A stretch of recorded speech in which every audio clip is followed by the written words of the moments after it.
seen actual boats on some of the fields out here, and we've seen sheriff's helicopters hovering above, warning folks that more water is coming their way. Right now it looks like a National Guard helicopter above us searching for anyone that may be out in these fields, but certainly there is a great deal of water, and the railroad trestle to the east of us is let loose, as you heard, allowing more water to come into this area, so the level will be rising.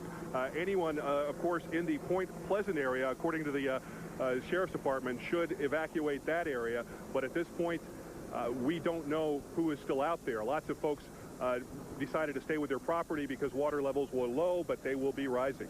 Yeah, so again, that water is going into many areas that are relatively rural. Just a few moments ago, Michael Kidd was above Laguna West, showing us that that area was high and dry. Their levees seem to be working just fine. That's correct. Okay, Paul Jackson, thank you very much for the update right along I-5 at Laguna as the traffic is being shut down. We're going to take a break right now. When we come back, we'll get the latest on our weather situation after this. Into the Feather River. This is the Feather. So last night at 22:30 hours, this was about the extent of the water that was ponding moving through this breach adjacent to Country Club Avenue. And throughout the day, the water has just flowed by gravity to the south, and this afternoon was beginning to stack up behind the right bank or west bank of the Bear River, where the Bear joins into the Feather. So we've had this lake being developed out here, and what was happening was the water was stacking up on this Bear River levee, and as of about 3 o'clock this afternoon, there was only about 6 inches of freeboard before that water was about to overtop the Bear River levee. The concern in this case was that if that water overtopped that Bear River levee, it would not just move into the Bear River, it would overtop, and eventually we thought there was a great risk of eroding that Bear River levee. Inside the Bear River channel, the Bear River was 12 feet below the top of its levees. So as this water would begin to pour over from the Feather River water, you'd have a lot of erosion potential on this levee. And that's this levee that I'm talking about right here.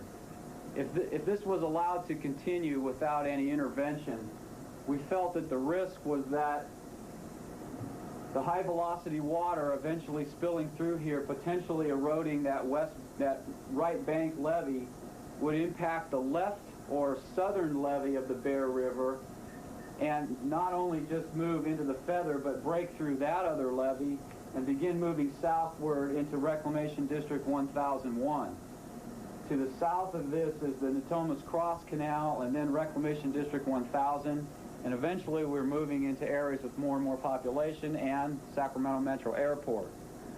So our concern was, what can we do to alleviate this potential flooding problem? We spent a couple hours working with the Corps of Engineers, the local reclamation districts in the area, representatives from the Department of Water Resources, and we developed a strategy.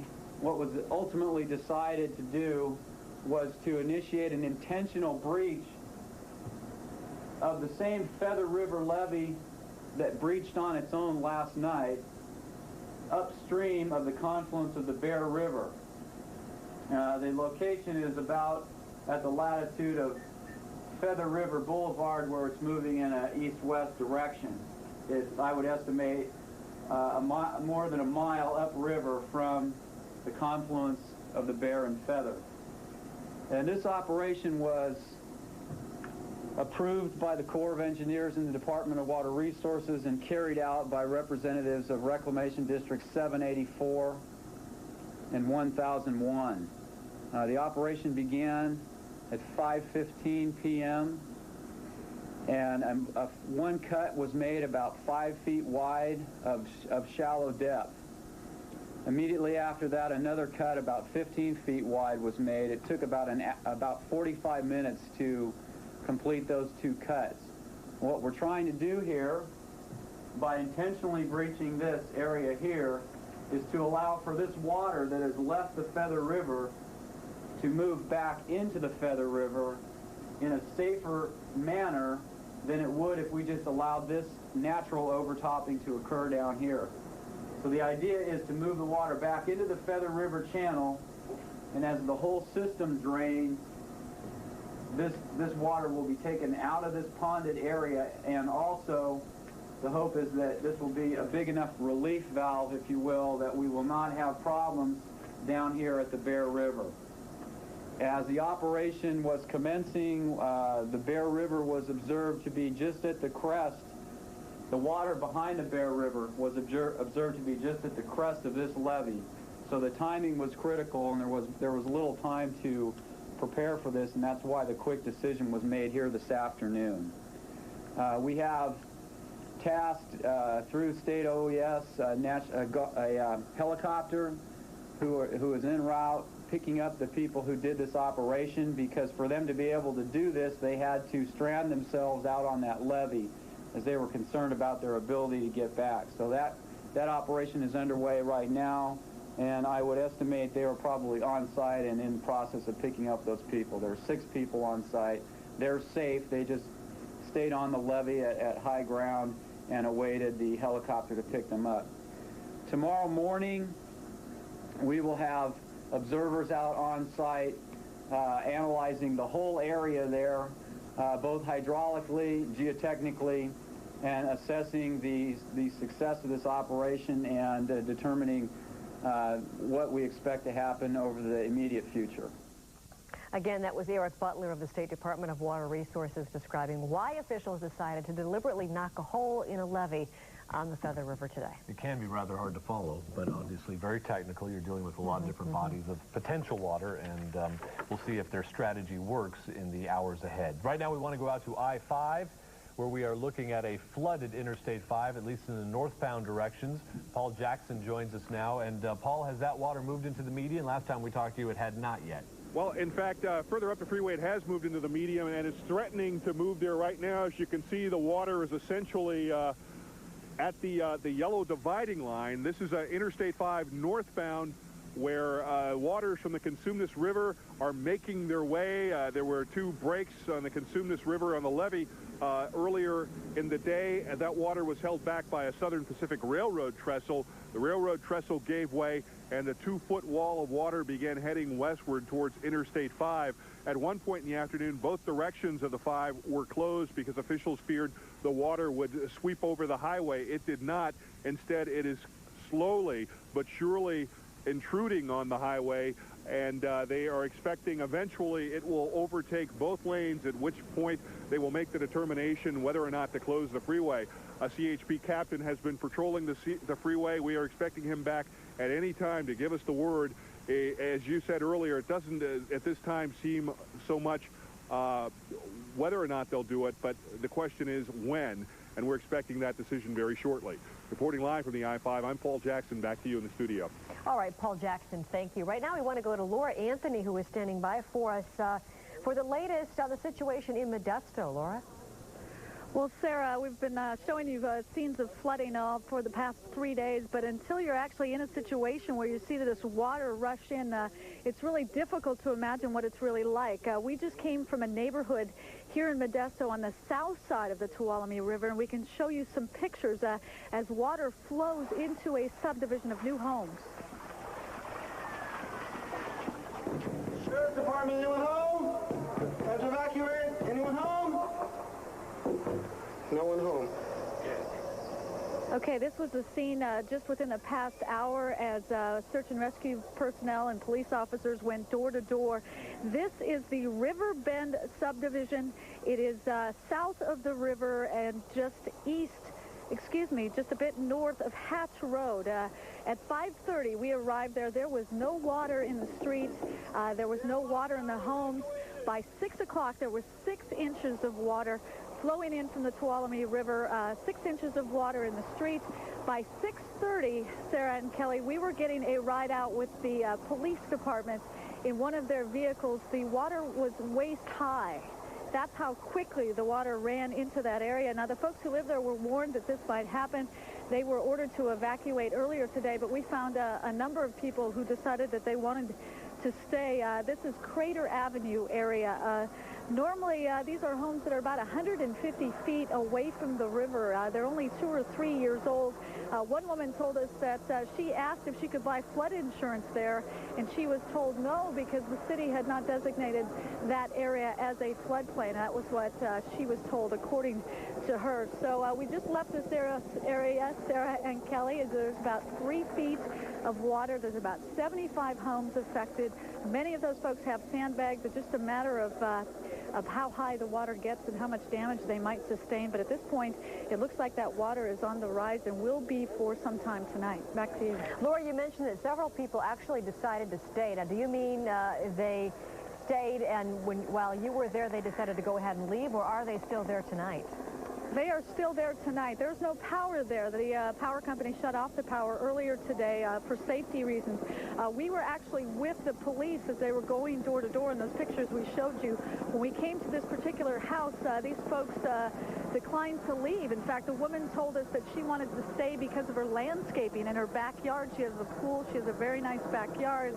And by the way, we actually, the only way out of there besides driving with the police department was to climb over her back wall, which is about an 8-foot wall, and that's how Kit Tyler, our photographer, and myself got out of there. I mean, the water was just rising that rapidly. And Laura, you mentioned that these folks had the power cut off. Is this standard procedure as officials go through and notify people that there are mandatory evacuations, that they shut off the utilities on the way? I'm not sure if it's standard procedure. I was told by the residents that they knew that was going to happen, that was part of what was going to happen with the evacuation. Whether they do that as standard procedure, I'm not sure. Again, I was told by the residents that this was something that was done for safety reasons, so that as the water comes in, they don't have some, I guess, fire problems or potential electrical problems. Well, we were actually told earlier that utility officials do not want people to go ahead and turn off their gas and turn off the electricity. They want people to leave that job to the professionals anyway. Yeah, and Laura, yeah, and I believe I'm sorry, but the professionals, I believe, did it. I mean, I'm not saying that the folks did it. Sure. Their power was cut off by the company. And as we heard from law enforcement earlier in the week, the ones going around knocking on the doors, even though it's a mandatory evacuation, they do not forcibly pull people from their homes. A, they just don't desire to do that. B, they don't have the time to. There's too many other things to be taken care of. So. Right. Those folks just said they would stay. The officer took their name and noted how many people were in the house. And I guess if the water continues to rise, they'll try to check on them at some point. But they couldn't do much more than that. Laura Anthony tonight in Modesto. Thank you very much. And now we want to go to the up north a little bit to Yuba County. And Pat McGrath with Yuba County OES joins us now. And Pat, how are the most recent evacuations going? Kelly, things seem to be going pretty smoothly. You know, the most recent evacuation that we had that was mandatory was for the area of District 10 north of Marysville. That occurred this afternoon in response, a preventative response to a boil. That boil is under control, and I think everything has gone fairly well. Pat, we just heard Eric Butler describe the situation where you had this forced or planned breach in a levee in order to save other levees and other land that might have been more populated. Did you have to evacuate anyone? I know it's mostly agricultural, but did you have to evacuate anyone in response to that breach? No. You have to understand that the area that would be impacted by that is South Sutter County. You know, the area that we had impacted, folks were already gone. That's that lower Plumas-Arboga area and the Olivehurst area. The watchword for us today really was a great example of cooperation and coordination between agencies. That occurred between the city of Marysville and the county with that D10 incident where the city of Marysville opened up a floodgate. They didn't have to do it, but they did it to open up another evacuation route for the folks in District 10. We had wonderful cooperation regarding the breach of this levee between Army Corps of Engineers, Reclamation District 1001, Reclamation District 784. A lot of agencies working together and a lot of folks really doing a great job as professionals. I bet. And just your last question for you, Pat, are all the shelters that residents of your county are using, is everything in order there? We have shelters and we have people in shelter in 5 different counties. And I can tell you that we sent people out tonight because our concern has now moved to some logistics regarding these folks. They're extremely anxious to get home. Everybody understands that.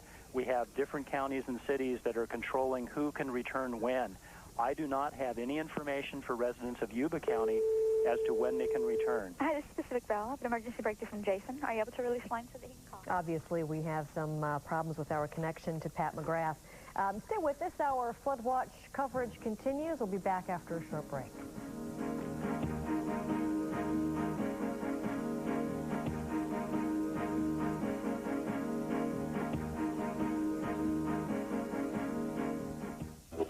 Nothingness as far as Doppler is concerned. And Kelly and Sarah, you know, you're absolutely right. So oftentimes Mark and myself find ourselves watching Doppler hours on end, watching things develop, and it's been a nice change today to see absolutely nothing develop. We had a few scattered light showers up over I-80 at the Blue Canyon area, reporting a little bit of rain. Earlier this morning, some areas in and around Oroville reporting a brief shower, but that was about it. So let's give you a live look at Doppler radar. Again, I am happy to announce things are very quiet throughout northern and central California, and you have to admit, I know so many of you that have been with us throughout the coverage of all of the flooding, and those of you that have suffered severe loss and possibly still in a state of shock and really with a lot of questions as to what the future, the immediate future brings. You have to admit, if there is a ray in all of this, it was that sunshine that we experienced today. Indeed, it was nice to wake up to at least some sunshine.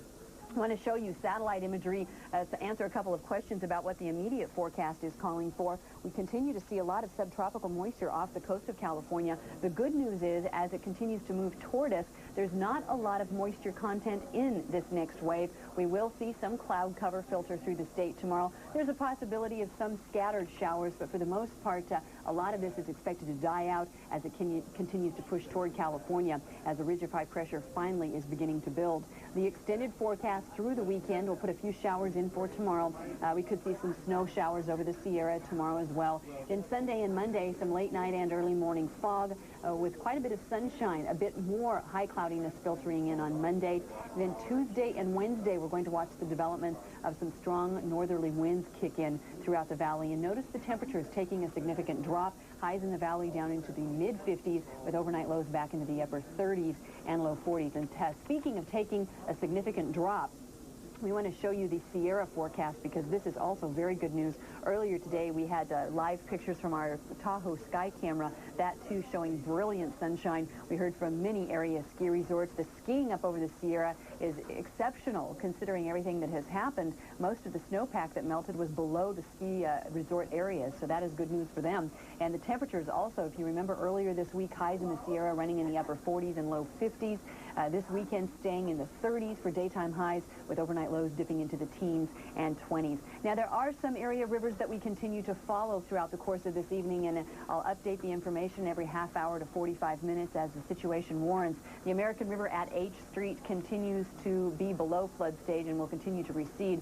It's currently at 42.3 feet. The Sacramento River at I Street, for those of you in and around the Sacramento River area, it is currently continuing on its downward trend, 29.9 feet. We watch the Feather River, and the Feather River specifically at Nicholas, continuing to drop off steadily, especially if you consider that earlier yesterday it was up above the 50-foot level. That continues to drop ever so slowly now down to about the 47-foot level. The big one that we continue to watch very closely, though, on the other hand, is the Tuolumne River in Modesto, and the rises on this river throughout the course of the afternoon have really been astounding. At 4 o'clock this afternoon, it was 64.9 feet within a 35-minute period. Look at that. It went from 64.9 to 66.2. By 6 p.m., it was at 67.1, and by 8 o'clock this evening at 68.8. And in a couple of minutes, I'll get another update for you on that river rising, the Tuolumne River at Modesto. So that's the situation as it stands right now. Again, like you said, Kelly, the sunshine today, definitely a welcome sight. The other thing those colder temperatures are going to do right now, slow down and eventually stop all of that snowpack that has melted over the Sierra and caused the majority of this flooding in the first place. Go ahead. No, you go ahead. A hopeless optimist would say, Shelly, you know, if there's anything positive out of this, we haven't had a fog problem in a long time. No, we haven't. And, you know, even with that extended forecast, possibility of some isolated areas of fog, some patchy fog throughout the valley this weekend. The good news is, though, toward the beginning of the work week, the north winds are expected to pick up as the gradient increases. And what that means is those north winds will really mix the air up and keep the fog at a minimum. Well, we should also mention here, you guys, we're still here in the newsroom with Rodeo. We are anxiously awaiting Rodeo the dog's parents to arrive, and we'll continue to bring that information to you throughout the course of this evening as well. Adopted father Ron Middlecoff waiting for... Yeah. He's not going far. All right. Thanks, Shelly. All right. You know, after all that, a little bit of fog doesn't seem like anything, no, that's right? exactly the point. Well, you don't have all this flooding and evacuations without having school closures, and we have a few of them to report the Marysville Joint Unified School District and the Yuba County Unified are closed Monday and Tuesday, January 6th and 7th, as you might imagine. Yeah, well, you know, had this not happened on a holiday week, we might have been doing school closures for a half hour out of every hour on the air, because there would have been a lot of them. The evacuation and rescue effort continues at this hour in the Yosemite National Park. Airlifts began this morning to rescue the 2,200 tourists and employees who had been trapped inside the park. Mike Betcher has details now. Paradise was in deep trouble. California's Yosemite National Park was flooding and 2,000 people were trapped. Successive waves of heavy snow and rain are draining from the high Sierras and collecting in the Yosemite Valley. Waterfalls gushed. Roads were cut off. And 900 tourists and as many park employees found themselves surrounded by beauty and water. The helicopter was the only way in and out, ferrying in rescue supplies, food, and water, and taking out anyone who needed emergency attention. John Bailey broke his leg, but reported everyone else inside seemed to be okay.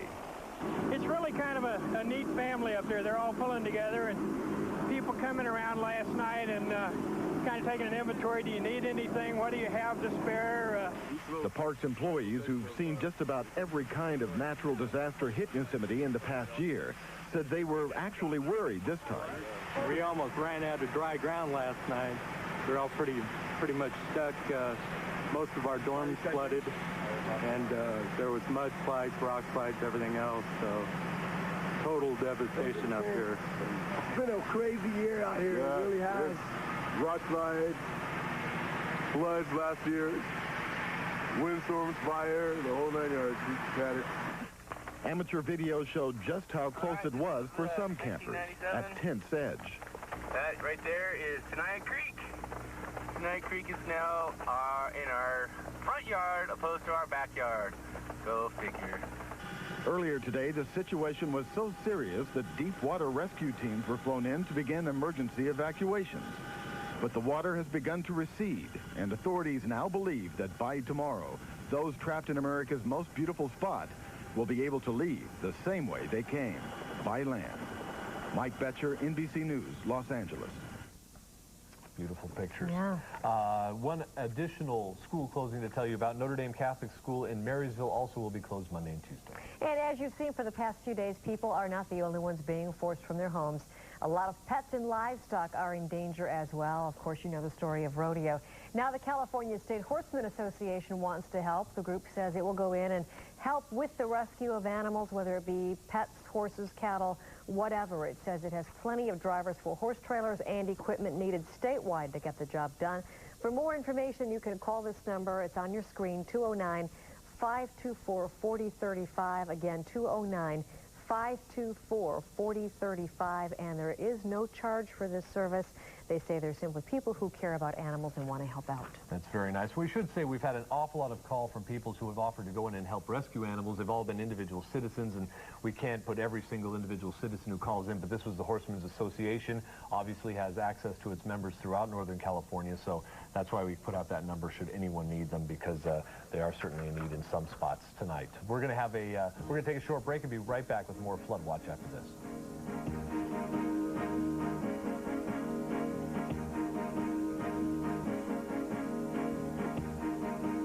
Well, now we're headed back to Yuba County along the Bear River, where our Greg Larson is standing by with an update on what's happening in that section of Yuba County. Greg?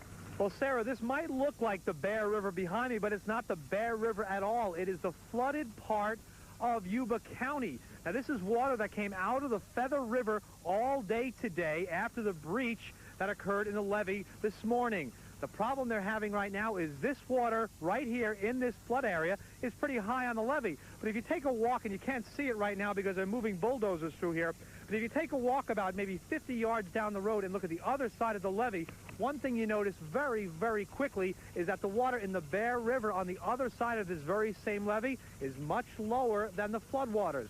Now, just a few moments ago, an official was out here looking at this little yardstick they put over here. Gary, if you can pan this way, you can take a look at the yardstick that is down there. An official was over there taking a look to see if indeed the waters had maybe started to recede a little bit. They have not. They have started to slow down and how fast it's filling up, but they have not yet started to recede. They're hoping the waters will start to recede a little bit soon, though, because they have already punched a couple of holes in the levee by the Feather River well behind me, several miles back, to relieve some of this pressure. Now, the problem, of course, for these people around here, they've continued to do a few evacuations tonight, is that this water continues to come up. Evacuate the area immediately. Late this afternoon, several towns in northern Sutter County, just south of the Bear River, were evacuated by authorities who were fearing building flood pressure. The order sent some folks scurrying to gather whatever they could carry, wondering just where they were going to go. Just trying to get out of here. We don't know where we're going, what's broke or anything yet. I don't know. We're all gonna go as a team. I mean, follow. Nobody's going ahead of time. And after night fell, the town of Rio Oso was eerily quiet. Here is the problem. A break in the levee around the Feather River at Country Club Road, sending water spewing into 16 square miles of area. 200 homes in Yuba County have already been reported flooded out, and those floodwaters are continuing to rise. Tonight, officials in Yuba and Sutter counties have worked together to try to relieve some of that pressure by punching an artificial breach in another levee. Several actions have just been taken to try to relieve that flow of water north in Yuba County and protect residences there. This is going to result in a breach on one of those levees to allow the water to escape down into southern Sutter County.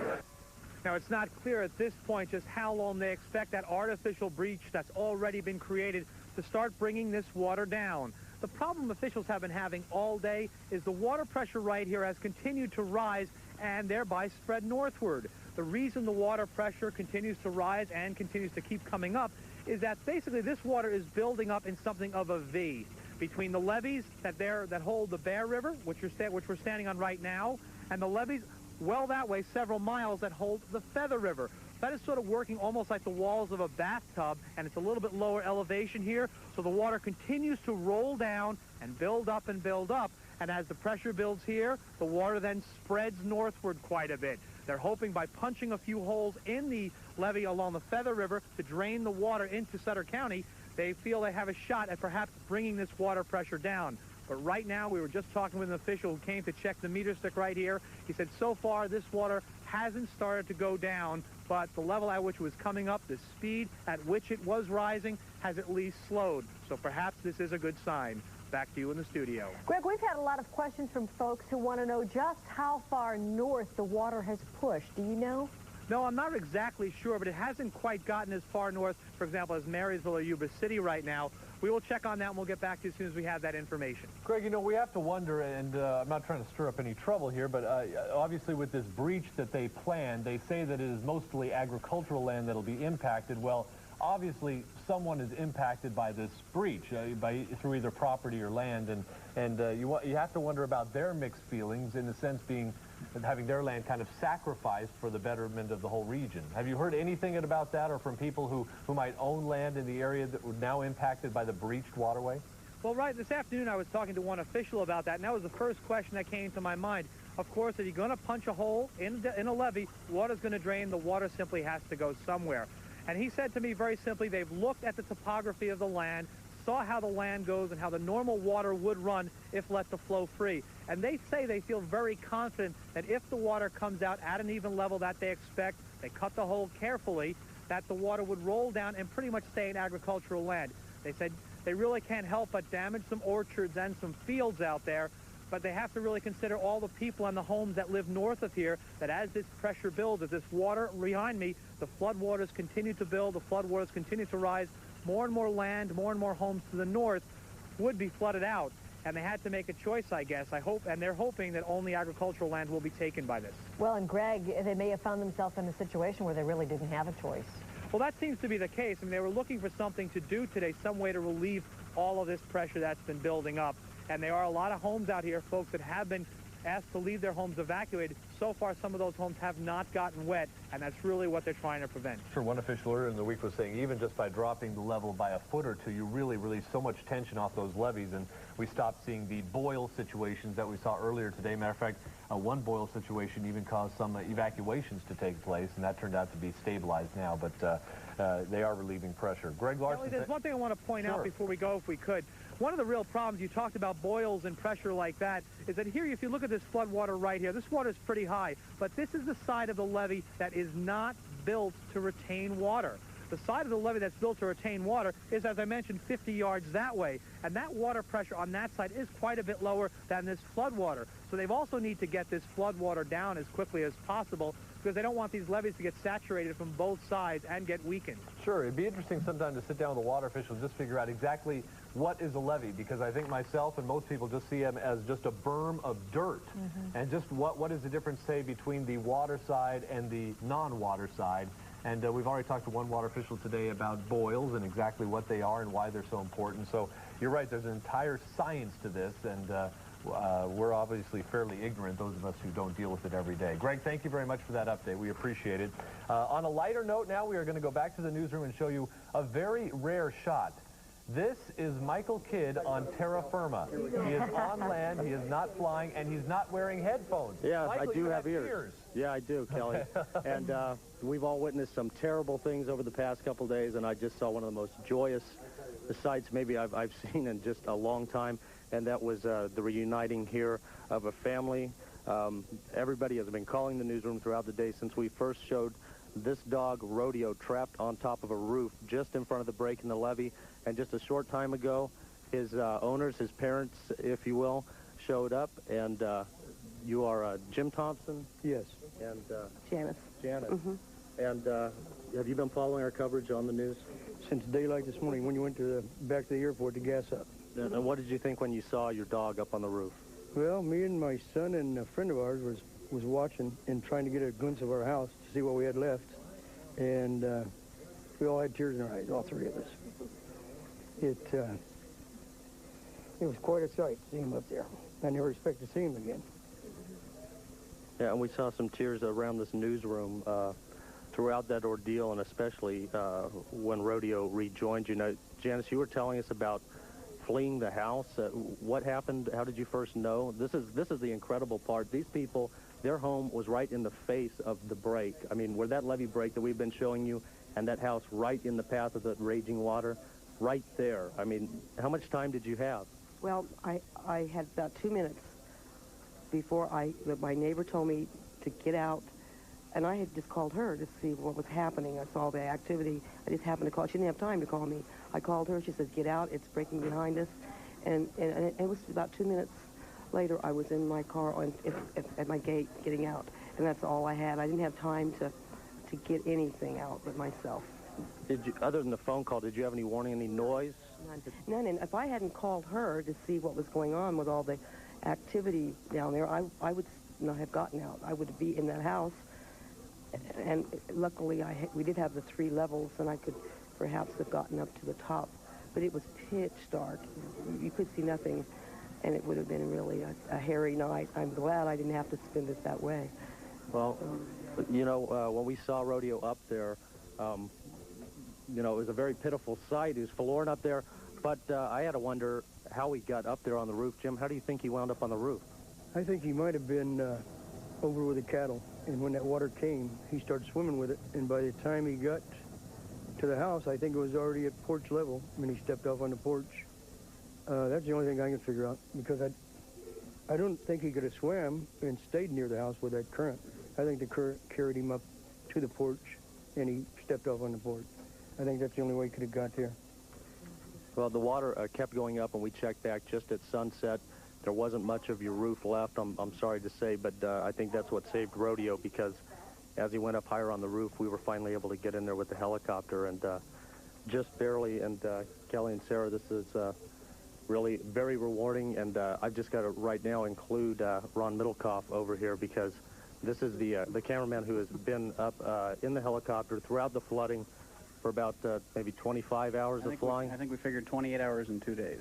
And it may have been Ron who said first we have to save that dog. And he was willing to hang himself out there, out on the skid. And we don't want to go into too much detail because I'm sure my wife... Oh, yeah, it was perfectly safe. But Kelly and Sarah, the gist of it here is here's a family, the Thompsons, and they have lost almost everything in this flood, but they are very, very happy because they have something very important. Can I just add something? Because we've been getting so many phone calls in the newsroom. We've received telegrams.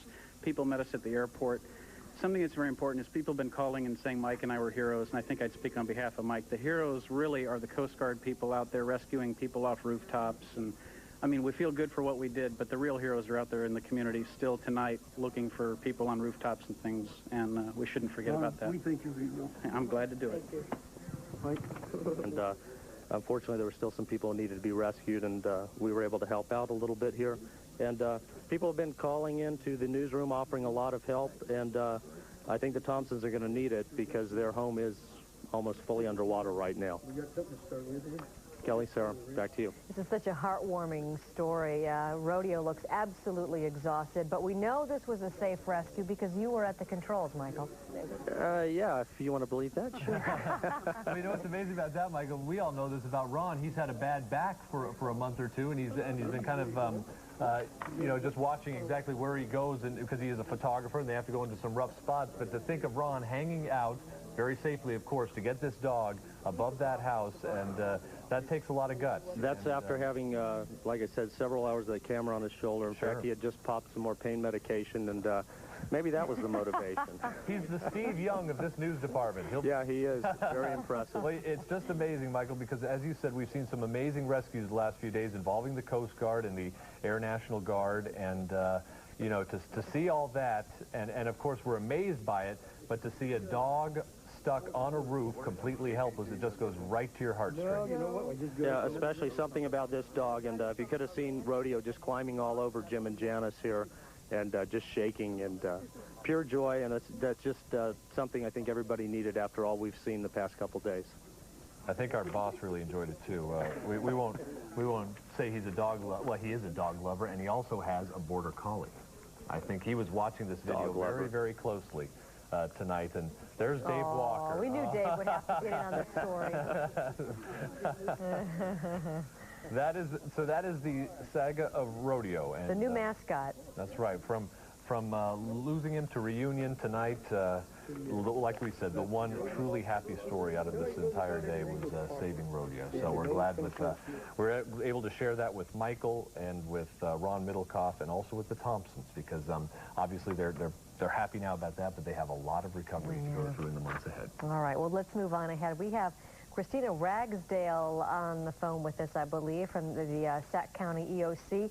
Christina, let's talk about some more good news. We heard that we are going to see releases from the Folsom Dam go down. Yes, sir. As a matter of fact, we just received a call from Folsom notifying us that as of 11 p.m. tonight, the Folsom discharge is going to be reduced to 70,000 CFF, which is absolutely terrific news for those folks in the voluntary evacuation area. And that is basically 1/3 of the releases when they were at 115. So that is significant, isn't it? That's correct. And so overnight, that voluntary evacuation will still be in effect, but as of tomorrow morning, that is going to be reassessed. So based on those reductions in releases, it's possible that would be rescinded, but that will not be before tomorrow morning. Christina, I have a question for you, and I don't know if you can answer this. I've heard some talk, some folks wondering whether or not these increased winds that we may see this weekend, will they have any kind of an effect on a possibly already weakened levee system? I don't have any information on that now. I certainly can check on it, and we would notify you if that would have any effect, but we don't have any information that might be in effect now. Christina, while the news is relatively positive along the American River Canyon and with the releases out of Folsom, of course, you're still facing a lot of problems in southern Sacramento County. Tell us the latest of what's going on there as we look at the video from Folsom. Well, that's true. As of 7:30, we did have confirmation from County Fire that on the west side of the Sacramento River near Walnut Grove, that there was a levee break there, and that affected Dead Horse Island and the marina in that area. All of those areas were in the prior evacuation area. However, we did send down fire and police and sheriff's officials to confirm that everyone had left that area. Christina, you know, you mentioned that voluntary evacuation area. Can you give us some idea of how many people, took you up on that offer to go to an evacuation center? Sure. As of about 5 p.m., in both of our evacuation centers, we had about 600 people. Now, of course, we're accepting more people from the Yuba and Sutter area and coming up from San Joaquin County as well, but only about 600 people from Sacramento. And, of course, that doesn't include people who might have gone to family or friends outside of that. Absolutely. You know, it's a much better situation if they can do that. And, Christina, speaking of these evacuation centers, we've heard of a few of these centers needing supplies, cots, blankets, toiletries, etc. How are, do you know the status of the majority of our evacuation centers? I would imagine that they would probably welcome anything that you could provide. I understand that's being coordinated by the Salvation Army, so certainly people could assist in that way. Okay. Contact the Salvation Army. Do you have any more information for the folks who live in Wilton as to their when they might be able to head back in? Yes, actually we do.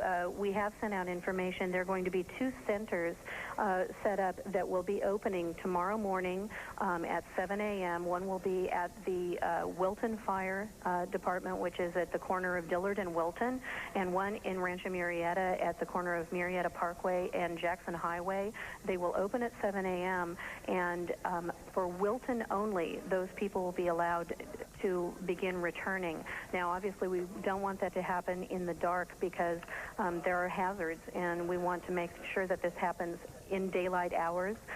We encourage people, if they are going to return tomorrow morning, to go to those areas first, because each of those centers is going to have a variety of services really important for those people. We're concerned that people that had their potable water through wells, many of those wells will be contaminated, and it's important that they pay attention to any potential contamination before they use those wells, and we'll have lots of county personnel available to help them at those centers. Okay. And again, you still have the mandatory evacuation area for southern Sacramento County. That is correct, and that's extremely important that people observe that. This availability to return tomorrow morning is only for Wilton. Okay. Do you see the situation outside of Wilton and the rest of southern Sacramento County easing over the weekend at all? Don't have any information on that right now. We just know that we're focusing on making certain that everyone is out of that lower area around Lambert Road, anyone in the Stone Lakes or Beach Lake area, because overnight that water is still moving, and we're going to make sure that everyone is out of that area because the water is still moving down there and it's dangerous. All right, Christina Ragsdale, Sac County EOC, thank you very much for taking some time out with us this evening. We want to let you know about a program note. Because of our continuing flood watch coverage, we only aired the first half hour of the Today Show this morning. This was a very special show since it was Bryant Gumbel's final show. We will broadcast the remaining 90 minutes tonight for you. It will be on Q58 from 10:30 until midnight. That's right, after the primetime news, which runs at 10 o'clock, and we have heard that it was a terrific show because Bryant has been on there for 15 years, and he's moving on to parts unknown, and Matt Lauer's taking over for him, so that should be a good show. We're going to take a break, and we'll be right back with more Flood Watch coverage after this.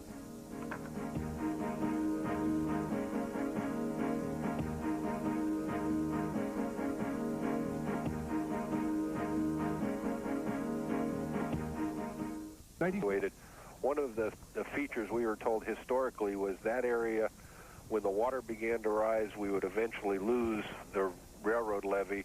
That has occurred. That sends the water to the west and to the north across I-5 and in that direction towards the delta. So that has occurred, unfortunately, as expected. We have high water in that area. Unfortunately, we had people moving back into an evacuation area along Point Pleasant in that region this morning. We're in the process of re-evacuating them, going door to door. We cannot get any vehicle traffic through that area, so virtually everything is being done by boat. The area below Elk Grove Boulevard, between 99 and virtually the Sacramento River, is almost impassable and only emergency traffic. We have notified most of the people there. There are some people electing to stay on high ground because of their farm animals and the requirements. But everything is being stabilized. We're thankful that the weather is holding, so at least we're not working in the rain. Chief, you mentioned the correctional center and the fact that you did have to evacuate and get people to the county jail downtown and release some. Has the correctional center been impacted by floodwaters yet? Fortunately, the correctional center, by design, the new buildings there are built above the floodplain, and it is, as I said, the railroad levee, when it gave way, allows most of the center to stay at least high and dry. The wells and the sewer treatment plant need to be inspected, and that will take some time, but we're confident that everything is at least operational down there. It's a tremendous credit to the staff of Correctional Services for the Sheriff's Department. They moved 1,130 inmates from the Correctional Center to the main jail. We're in the process. We've secured emergency release documents from the court to release some of the individuals who are nearing the completion of their county jail sentence. We've done that. We did get most of the inmates to court on time, and operations were somewhat normal. It is very crowded over there, but with the cooperation of all the staff and the inmates in the jail, we're running almost as expected. So while it's taxing us somewhat, it's going along rather smoothly. Being done, yeah. Chief Denham, thank you very much for joining us. Chief Denham is with the Sacramento Sheriff's Department, and we've been checking in with Our folks continued thanks to Channel 3 and all of the staff there for the job you've been doing. It's been quite an asset to us. Well, our pleasure, our pleasure. Thank you very much. Our flood watch coverage continues. In just a moment, we'll take a short break. Dave and Lois will be back with you in just a minute.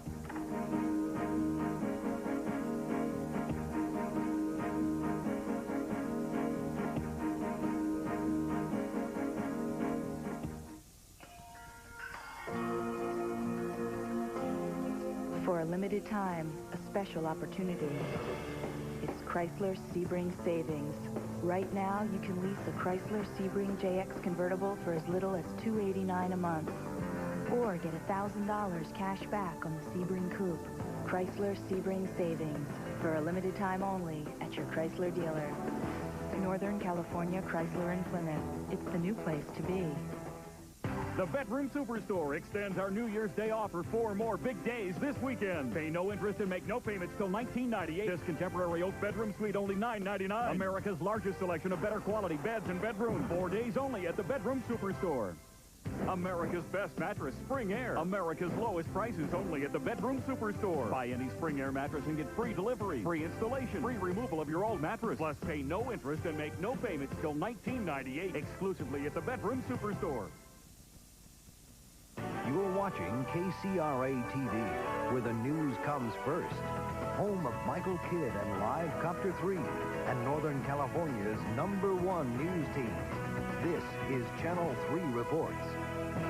Hello, everyone, and our storm watch coverage continues here this evening. I'm Dave Walker, along with Lois Hart. There are more than 100,000 people forced out of their homes tonight by the continued flooding here in Northern California. And at the same time, there are new trouble spots to the north and the south, particularly in Modesto, where the river keeps on rising. An ongoing story has been the situation on I-5, where the Cosumnes has overflowed and threatened motorists down in that area. Paul Jackson has been watching that for us, and he joins us live once again. Paul? Well, the situation continues to be rather fluid here on the I-5. We are virtually on an island now, surrounded by water on all sides. The CHP, along with Caltrans, has been surveying the situation. As you know, the northbound lanes are closed. The man who will give the word on whether or not to close the freeway completely is Captain Dave Ritter, who is commander of the south section of the California Highway Patrol. Captain Ritter, what can you tell us about the situation here? Well, what we've done is a complete survey of the flooded portion of the northbound lanes. And I'm a little bit concerned because we have the #1 and the #2 lanes completely flooded. So what I've done is I've moved all of the personnel further north in the event that we've got to effect a closure. I'm somewhat encouraged. It has overflowed into the center divider, and there's a swale there that seems to be accommodating quite a bit of the water. And we've identified drains that are functioning and moving some of that water to the fields west of the location. The concern is if it fills those fields up, it may overcome the southbound lanes as well. On your tour, did you notice, what did you notice on your tour? We noticed that you have surveyed about 3-mile section of the 5. What did you see out there? Well, one of the things that we noticed is the water is starting to cover the lanes further north. That's somewhat encouraging because that means that it's not stacking up down here. It's moving to lower areas north of us. But the big concern is south of Twin Cities here. It has gone over both lanes in the center divider now. As captain of the California Highway Patrol in this south section, are you privy to any of the information regarding evacuations taking place in the area? Are they proceeding smoothly at this time? Well, we assist the Sheriff's Department. They're the ones primarily responsible for that. We have officers working with them, but I don't have the up-to-date information on that. Okay, let's get right back to the 5 then. Can you tell us if it will be closed, or if you've got a time frame, or how this is proceeding as far as you're eyeballing these floodwaters moving in?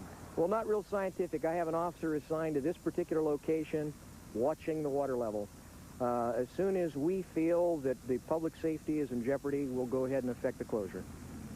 Is it inevitable at this point, or still a possibility? It's a possibility. That's the best guess. That's Captain Dave Ritter with the California Highway Patrol.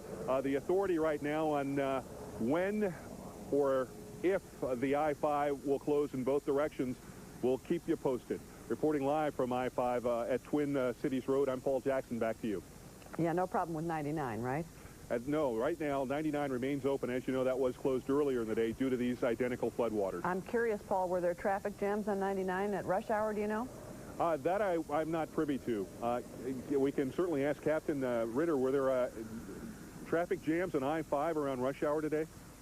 We did have some traffic jams. We effected a short closure southbound, believing that there may be a 2-foot wall of water crossing I-5. That didn't happen. There was some backup. We were able to relieve that by opening the lanes. And on 99, Paul? And on 99?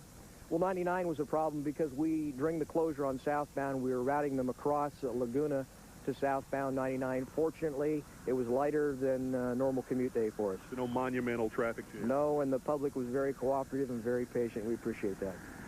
Yeah. Again, that's Captain Dave Ritter, the South Area Commander for the California Highway Patrol. Back to you. I don't know, do you have a monitor out there, Paul?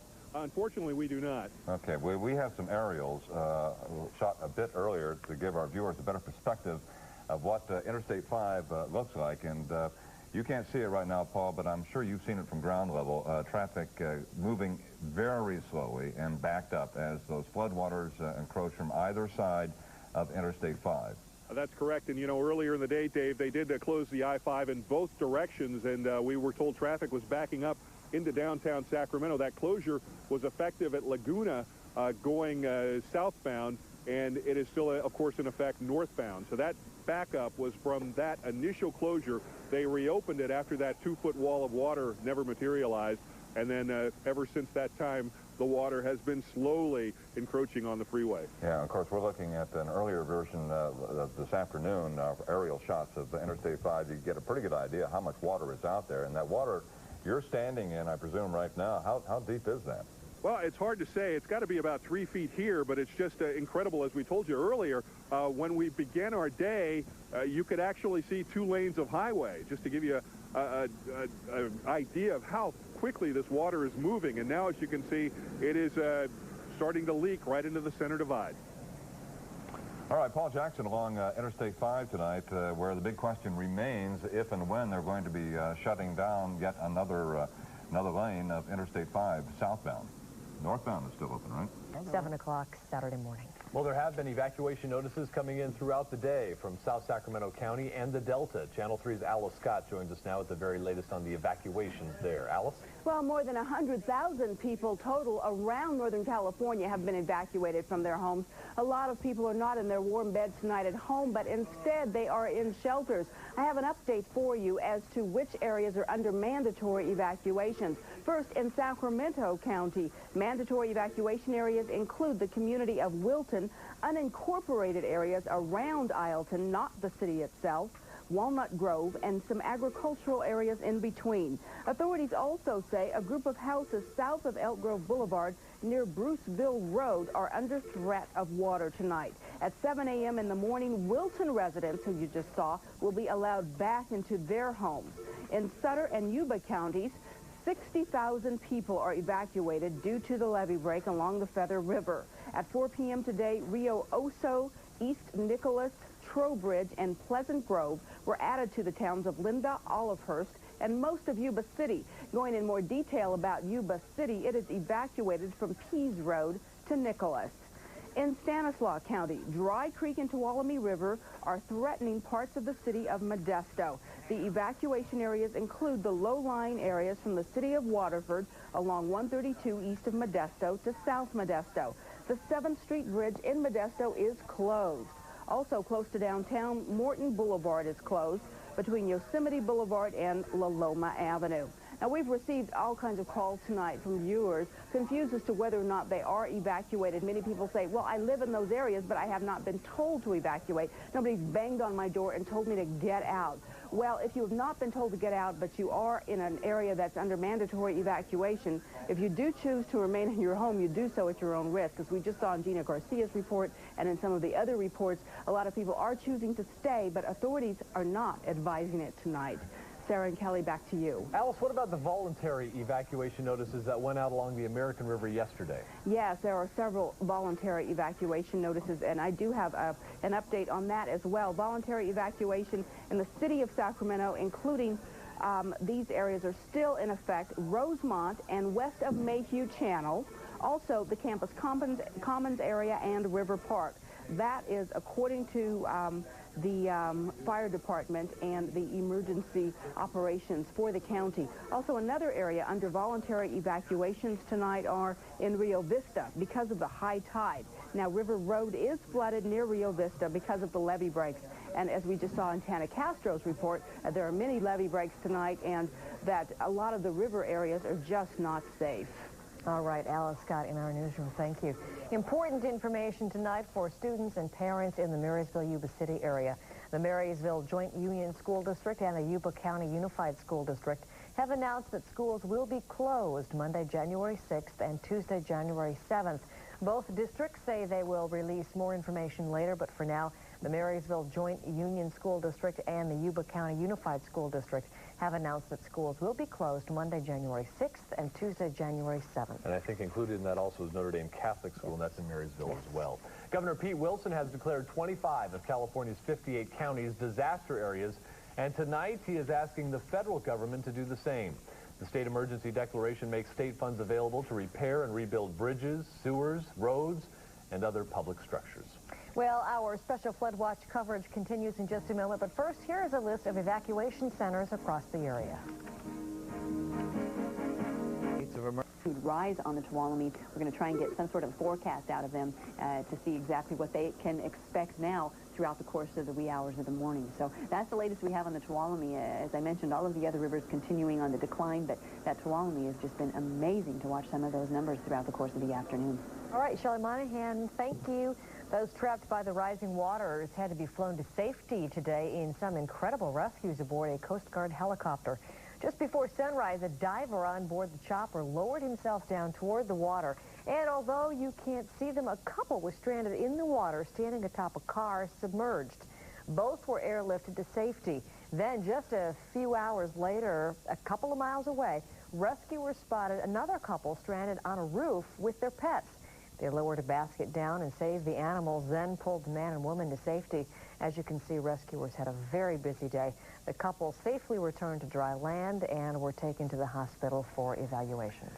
Well, the thousands of people aren't the only ones stranded from their homes tonight. Thousands of animals have also been flooded out of their homes.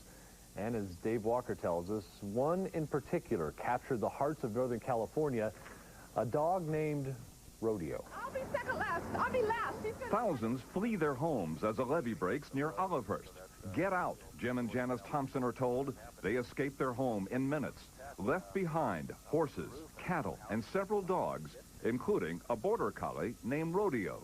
I woke up this morning waiting for you to show my house. I knew you would. And as daylight breaks, LiveCopter 3 pilot Michael Kidd spots Rodeo perched on an ever-shrinking rooftop. We saw him sitting there forlornly just out on the rooftop. Throughout the day, as the water laps ever higher, viewers anxiously wonder, will Rodeo be rescued? Toward nightfall, Rodeo is still there, staring at the encroaching water.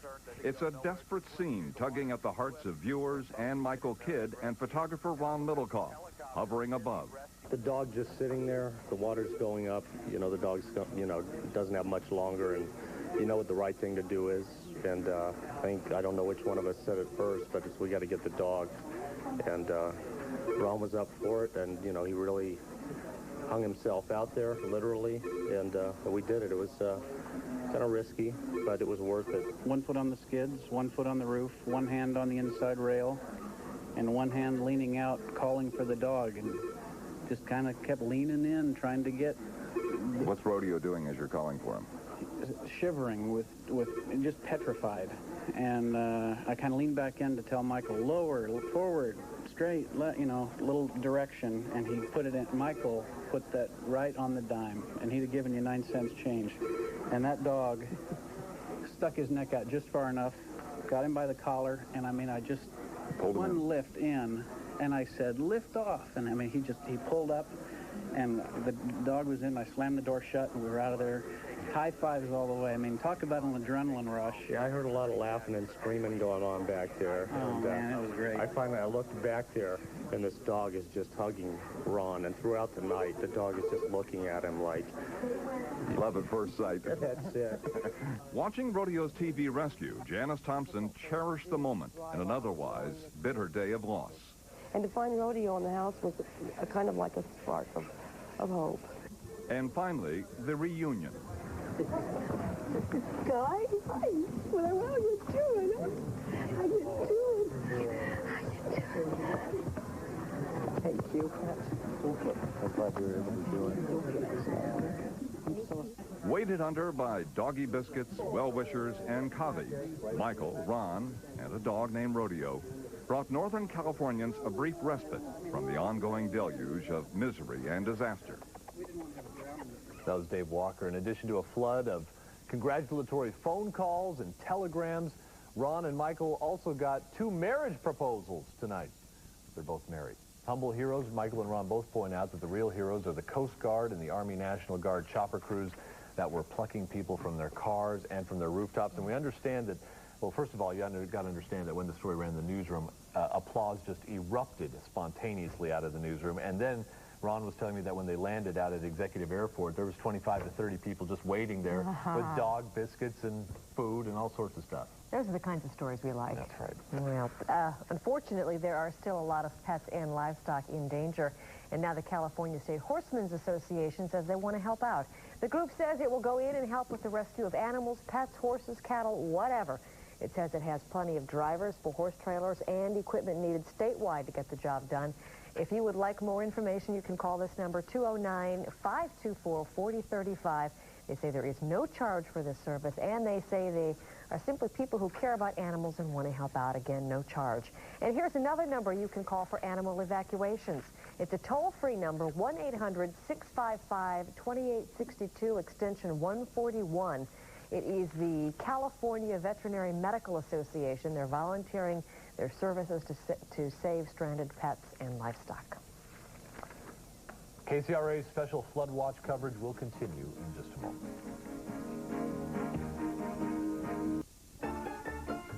Here's the reason why. This massive mudslide at Strawberry has buried the road under tons of mud and storm debris, and there's a lot of damage you can't see. Pretty scary. There's large boulders in the roadway. The roadway itself has literally been eaten out. Concern there was the undermining of the pavement. We just couldn't tell how far the water had undermined the pavement, if it had at all. From Placerville, 2 Army National Guard Blackhawks were dispatched to airlift out several dozen people stranded in Kybers. They'd been stuck there without power since New Year's Day. All the cabins around us were getting flooded, and like big old trees were going down the river, and luckily ours was up high enough. Well, we were going to try to drive through. We figured, but when I drove over in the helicopter, I could see several sections of the road are gone. So I don't know when people are going to be able to get up there. My husband's still up there. It all got to be too much for the group, many of whom were here on vacation. No water, no electricity, no phone lines. It's bad. Our generators weren't working. At least 2 people airlifted out had medical problems. All the evacuees were ferried to Placerville Airport for a reunion with worried family and friends. For now, the question is just when folks will be able to use Highway 50 once again. Caltrans management will be meeting over the weekend to evaluate damage reports and come up with an educated guess on just when the highway will be repaired and reopened. But for now, the status remains the same. Highway 50 is closed indefinitely. In Placerville, Kevin Riggs, Channel 3 reports.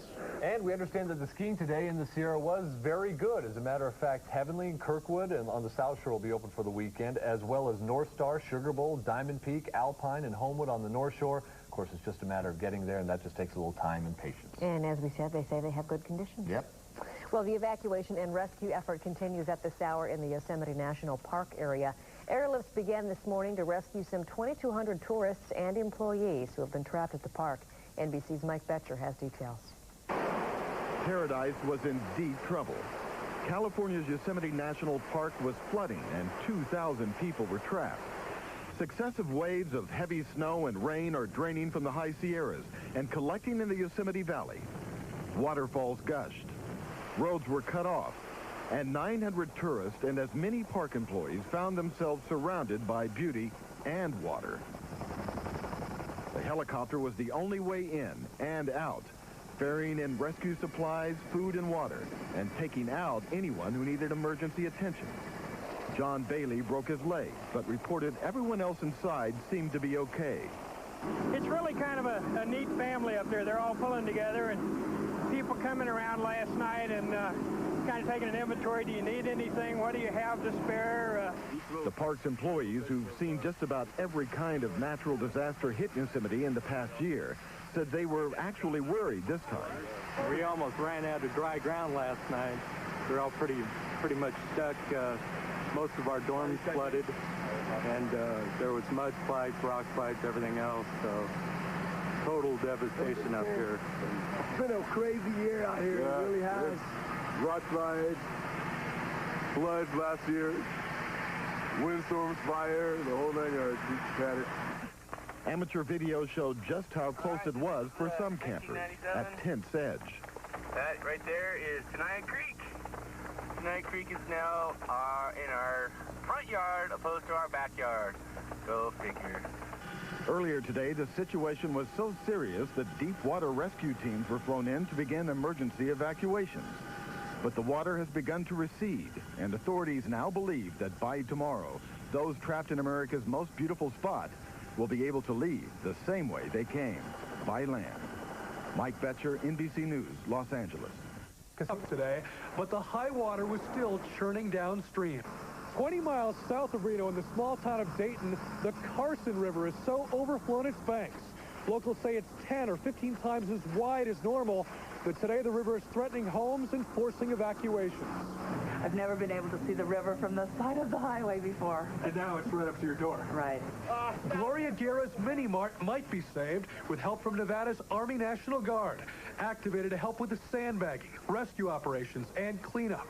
We're trying to keep it from surging and picking up this house and pushing it in. You having any luck? Yeah, I think we're winning. A frantic all-night, all-day sandbagging effort at this trailer park, coupled with bulldozers trying to shore up the river's weakening banks, might save Rhonda Dillon's mobile home. You know, I've done the best that I can to this point, and I am thanking God that the skies have cleared, and at least we have some sunshine, and it's not pouring down rain anymore. This is worse than 86. It's bad enough where the homes right down below here are, you know, pretty much gone. We saw refrigerators, in fact, we saw an 8-foot diameter tree last night with the roots all still attached. It's devastating.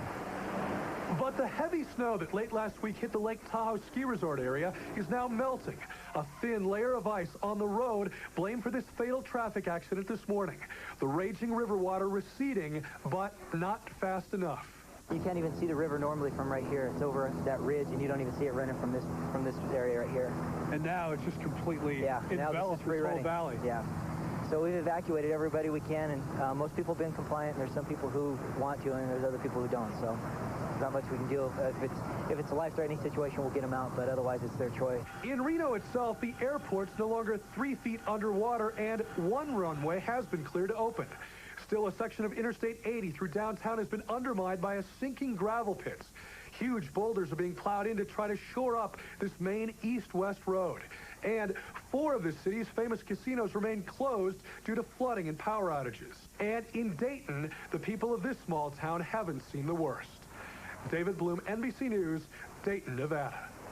And for the latest on our river levels here in Northern California, we go to Shelly Monahan in the Weather Center. Shelly? Well, it has been good news for most area rivers throughout northern and central California tonight as they continue to recede, all except the Tuolumne. And, of course, we've been monitoring this one very closely throughout the course of the day and now tonight. We'll go ahead and show you the latest levels for the Tuolumne. This is the Tuolumne River in Modesto. Earlier this afternoon at 2 o'clock, it was at the 62-foot level. Earlier projections, earlier forecasts had expected to reach about 68.3. Well, it has exceeded that by quite a bit.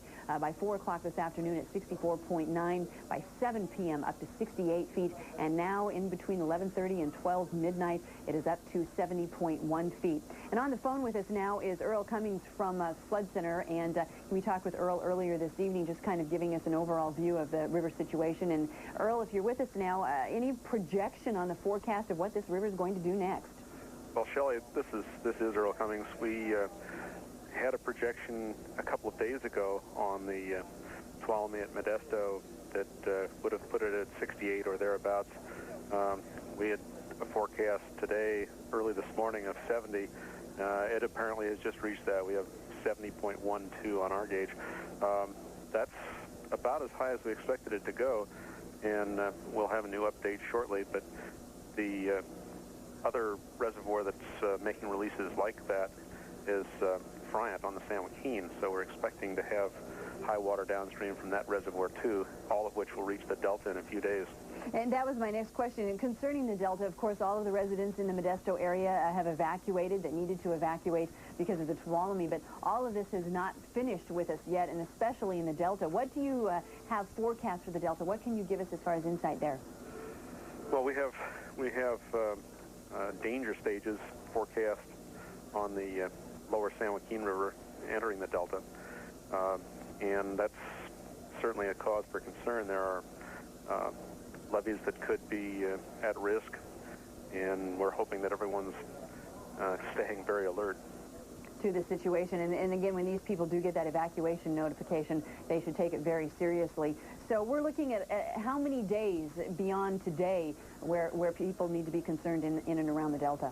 Well, we have travel time estimates for flows in the rivers on their way to the Delta, but you have to remember that all of our flood control reservoirs now have filled up as they've held back water that would otherwise cause even more serious flooding, and we have to recover the storage space in those reservoirs. So we will be sustaining high flows down all of the rivers that have storage reservoirs on them. Those high flows will keep the rivers high, and people will need to be watching them carefully for days. For days. So even though we've seen the temperatures over the Sierra drop, highs tomorrow projected to stay in the 30s, that doesn't necessarily mean by any means that the problems are finished with us yet. Can you give us any information, any insight to the Cosumnes and the McCullum rivers at this time? Well, the Cosumnes has actually recovered significantly. The stage at Michigan Bar, last I had, was at 13.83. That's down from over 18 feet. It doesn't have significant storage on it, so it falls fast and it rises fast. We don't really expect it to have new rises unless we get rain, and fortunately you forecast that we won't. Try and keep it dry. Some of the other rivers, it looks like Stanislaus Orange Blossom Bridge has peaked and is starting to go back a little bit. Mendota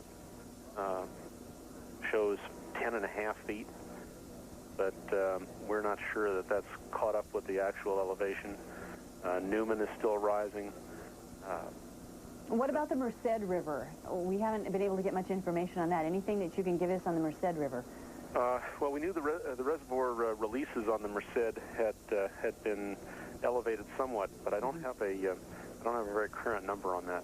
All right. Well, Earl Cummings from Flood Control Center, thank you so much for your time. We're going to hand the phone off now to Eric Butler in the Flood Control Center. Of course, we've heard from Eric, and he is watching specifically the Feather River situation. And Eric, if you could just update people that might be just tuning in what you've been trying to do throughout the course of this afternoon and this evening to eliminate some of the pressure on the levees. Sure. As I talked earlier, we had an operation out there carried out by the local reclamation district personnel where we essentially were cutting some notches in the top of the left bank of the Feather River levee to let this water that had ponded in that area get back into the Feather River. And what our concern was that if we didn't do anything, we felt that we would have water flowing out of this large artificial lake that was created by the break last night over the Bear River, which would potentially, if that river levee system were to be damaged, that water potentially could continue to move south east of the Feather River and in a direction ultimately towards the airport. So the district commenced this operation about 5 o'clock this afternoon, and since then we've actually cut a second series of notches. It looked like the first one, well, what you anticipate is that you cut these notches in the top of the levee and the water flows over it and starts to erode the notch out, and essentially you create another break. And so instead of the water that flows out upriver just gets a chance to flow back into the Feather River. And it looked like the first one may not have been too effective, so the crew cut another one, and then they had to be airlifted out of there because they had essentially blocked themselves in and the water had risen around them. So we've got everybody out. And now what we're looking at doing is we think we can go down the right bank of the Bear River coming in from the northeast and get a crew out to look on the river and see how much water, if any, is still going over the Bear. We had reports that there was a small amount of water, not much depth, actually going at the south end of this artificial lake into the Bear. And so we want to get out and inspect that. And then if we see that that level has diminished, then we know that these upper notches, which hopefully are becoming larger breaches, are having the effect that is desired. All right. So there's still some decisions about are we going to fly it or not tonight. So you might be attempting this tonight, then, you think? We're discussing that. All right. Well, we'll check in with you in the next hour or so and find out what the decision is on that. Again, so still, even though the Feather River continues to recede, Kelly and Sarah, there is some concern, of course, due to some of the weakening of area levees there. So we'll check in with Eric Butler again throughout the course of this next hour. Do you get the sense that Eric Butler and some of those other folks working in the water industry, Shelly, they get even less sleep than we do? Oh, they are, by all means. Yeah, you know, I've talked to some of these men and women over there, and some of them literally are going on now 24-hour shifts. So it really is amazing. You know, we've been here at the TV station, but it's nothing compared to what some of these officials have been putting in over the course of the last 3 days. Sure, and we look forward to daylight just to see exactly what the effects have been so we can bring that to our viewers. They look forward to daylight because they have very important decisions to make based on what they see come daylight. So. Exactly. All right, Shelly, thank you very much, and we're going to take a short break and be right back with more flood coverage.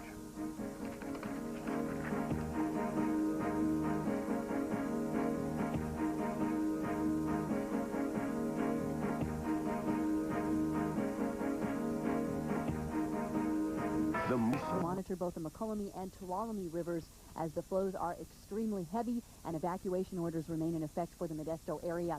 Continuous flood watch coverage for you over on KCRA TV Channel 3. What you are about to see is real. There are no reenactments. Area. Tana?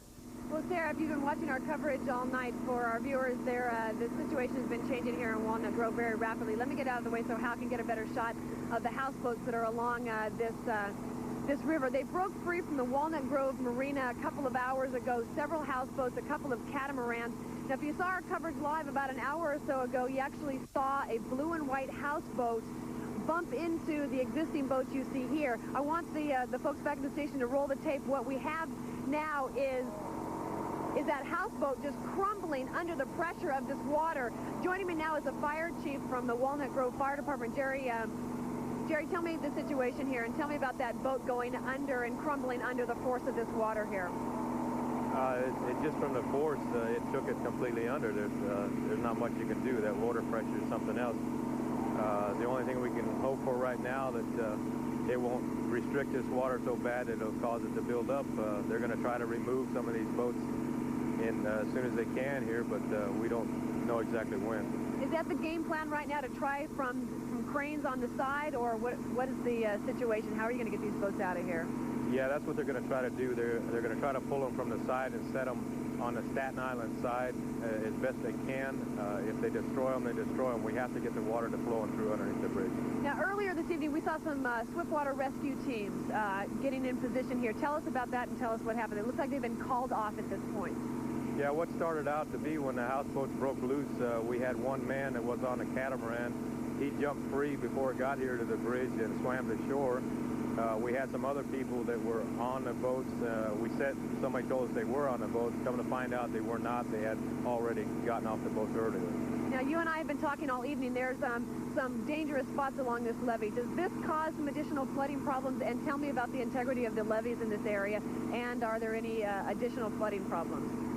Right now, we have our same problems where we have a lot of boils going on. If this is going to cause a problem, I really don't know at this time. We don't want the water to build up here and then go down in a sudden gush. If we have some more houseboats blocking this bridge and it starts to build the water up, we have a lot of problems. Now, upstream, is there some maneuvers going on to secure the rest of the houseboats at the Walnut Grove Marina? Yes, we've had firemen over there in the last 2 hours trying to secure the docks. If we get any more, if the water raises any more, they're going to come off the pilings and we're going to have more houseboats down here. The McCollum River seems like it's running very swift and very fast. Have you noticed whether or not it's gone up or down in the last couple of hours? I haven't. I talked to some of the water resource people, and we think that it's receding a little bit. From the report from on Tyler Island on the lower end, they said it has gone down a little bit, but we don't know for sure at this time. Now, the last time our viewers saw this picture, there was not that log there next to that one houseboat. So we continue to see debris in this situation, and does that cause some problems? Oh, yes, it causes problems. We're going to get it, all the docks upstream, the logs on the side of the river all coming in here, piling into this stuff, and it's going to cause a big problem. This is by no way a secure situation at this point, then? No, not at all, not at all. Getting in and out of here is a little bit tricky. Are there some... I-5 and Walnut Grove Thornton Road, because of the Wimpy Marina incident where they are doing the same thing that we have right here going on. They're lifting the houseboats out from that bridge, and we also shut it down at River Road and Walnut Grove Thornton. Now, for the folks that own these houseboats, is there anything that they're going to be able to salvage out of this, and will these houseboats just be crushed like the ones we saw down at Wimpy's Marina? I would think that they're going to be crushed. That we can't allow anybody to get on the houseboats. It's too dangerous. So I would think that they're just going to lose everything that's here. Because I know the two catamarans on the other side of the houseboat that you can see at least the two of their masts sticking out right now. They seem to be fairly intact. They don't seem like there's much damage at this point. No, there's not too much damage to the catamaran, but if the problem is to pulling it out, they're going to destroy it trying to get it out. As far as that two-story house right there, that's a $300,000 home that the man built, and it's all made out of cement, and that's going to be the big problem. And if any of that breaks free, you're going to have some trouble here. Now, tell us about the integrity of the bridge, if there's a problem with that at all. I don't think there's a problem. What we're running into is we cannot open the bridge. If we open the bridge, we destroy the bridge. There's no way from the force and everything. It comes on a turntable in the middle, and there's no way it can be supported. You know? Okay, so right now it's a very dangerous situation, at least for the next few minutes, the next few hours, and probably well into tomorrow sometime. Is that correct? Yeah, that's correct. We just hope that the water recedes and it won't give us a problem. Okay. Jerry, thank you so much. I know it's going to be a long night for you. Be safe, and that's the situation down here in Walnut Grove. Back to you in the studio. Yeah, Tana, probably a good warning, too, for boat owners and marina proprietors along any river in Northern California. Make sure those moorings are set with these rivers running so high. Absolutely. It's a very dangerous situation. Thank you, Tana. Pleasant Point in southern Sacramento County is being evacuated tonight. The small community is just east of I-5 below Hood Franklin Road. Some 134 homes are in the path of rising floodwaters. Channel 3's Tom Duhane checked out the situation tonight and found some residents who decided to stay. This is why people in Point Pleasant were told to evacuate tonight. Floodwater from the Cosumnes River is spreading north toward Franklin. Sheriff deputies contacted everybody, ready to float people out if necessary.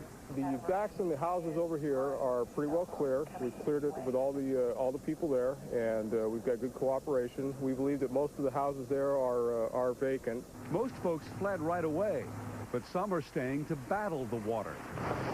The Lawrence family had a small army of people stacking sandbags around their house, and they didn't even know most of the helpers. I think it's the spirit. It's just a crisis situation.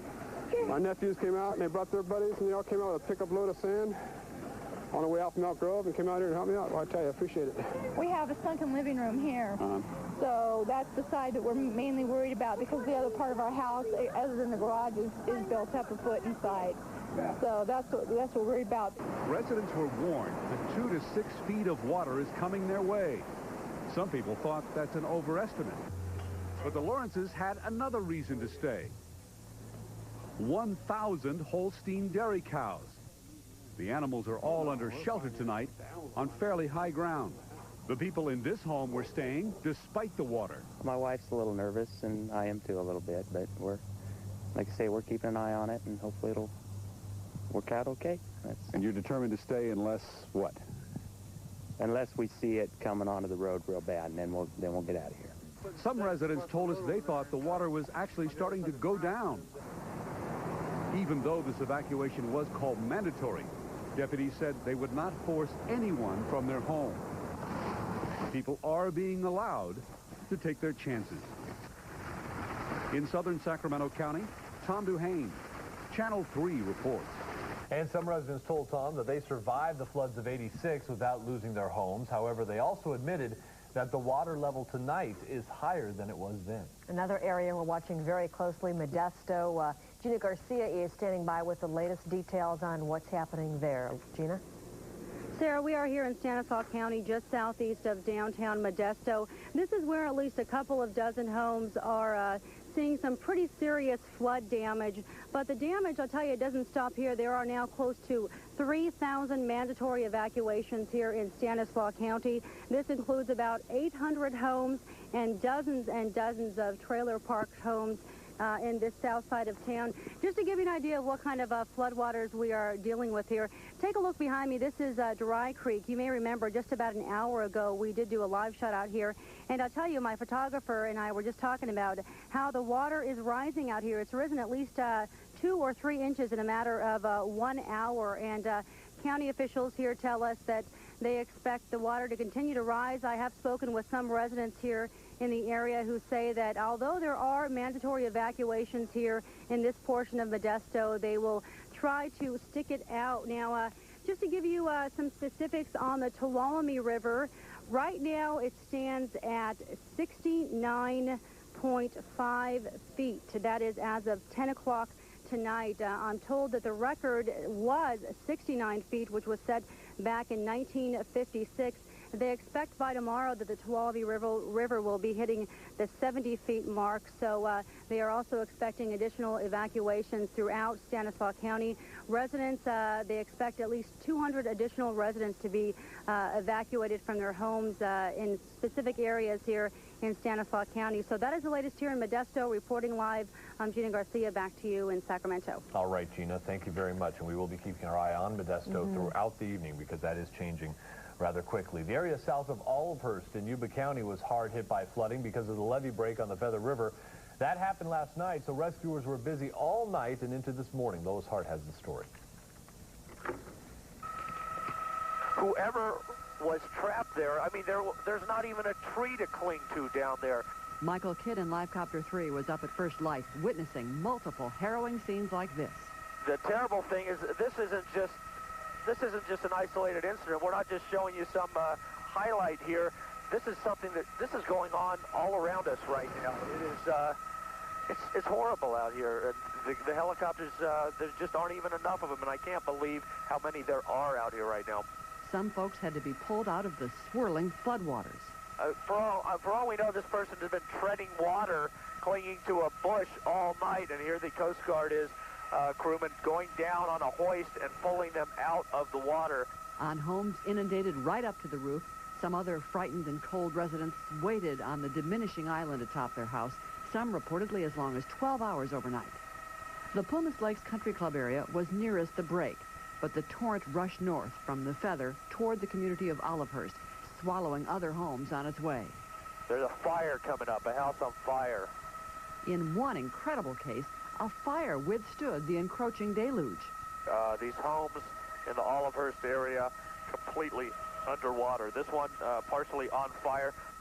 Southern Yuba County is agricultural, so livestock, orchards, and crops are being lost. The levee breached so quickly and the water came up so fast, people didn't have time to round up cattle and pets, and the number of animals lost or missing is in the hundreds. These homes likely will be total or close to total losses in many cases. Homeowners can only wait for the water to recede to estimate damages, and those damages are sure to be huge. But watching scenes like this through the night and morning, there's a feeling of relief. There were no human casualties. Things looking up, devastation below us, but signs of improvement, and people continue to be rescued from this flooded area here. Stories like this just keep on coming, don't Yep, they do. Another area we're watching very closely, the situation in Yuba County. Greg Larson has the ever-changing story on the situation there. Greg? Well, there are a few things going on here right now that are very, very important. Behind me is floodwater, believe it or not. This is about 8 to 15 feet of floodwater according to where you go off this levee right now. And the problem we're experiencing, or the folks here are experiencing, can be shown very quickly if we take a walk over here. Right here is the Bear River between, just on the other side of this levee, but the Bear River level is much, much, much lower than the floodwater level on the other side of the levee. Now, you remember, as Lois Hart was just saying, this was all caused, of course, by the waters this morning in that Feather River levee break, excuse me. But if we can roll this videotape now, I want to show you some of the developments that have just happened in the past hour or so, and that is water coming from this flood bank going over the levee and into the Bear River. We just heard Eric Butler of the state's Office of Flood Control say to Shelly Monahan just a few moments ago that they're going to be looking at this overnight to see just how severe it really is. One local worker here said he didn't believe this was the worst situation that could happen at all. He's thinking that all this water rolling over so evenly for such a long distance might not be a bad way at all to break some of the pressure that is being held on one side of the levee here by all these flood waters. Now, one of the things to consider in looking at all these levees here tonight, and I know officials are considering this, is that this side of the levee that the floodwaters is being held back by is not the side designed to hold water. The side designed to hold water faces the Bear River, where the waters are relatively low, given how they've been in the past few days right now.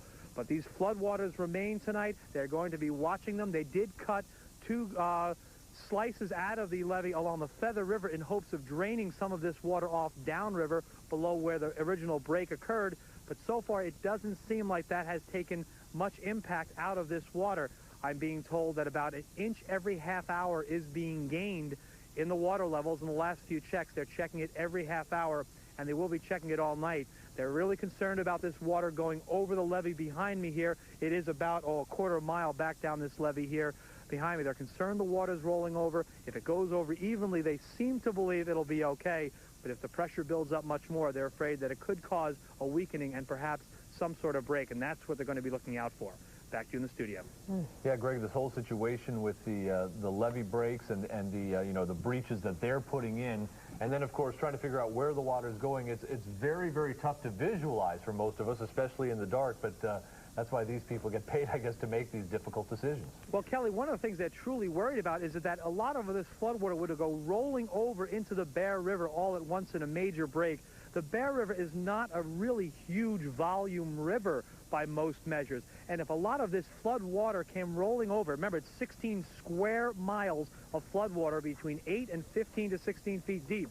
That is a lot of water. If that came roaring through, it could roar right through the Bear River and out the other side, the other levee, and that would be into some populated neighborhoods, which of course have now been evacuated. Well, that would be a catastrophe, yeah. As if we haven't seen one already today in Olivehurst anyway.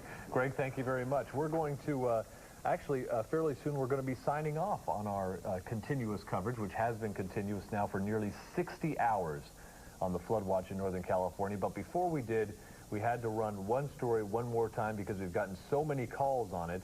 And even though we ran it not too long ago, people are just enthralled with a dog named Rodeo. Here's Dave Walker. I'll be second last. I'll be last.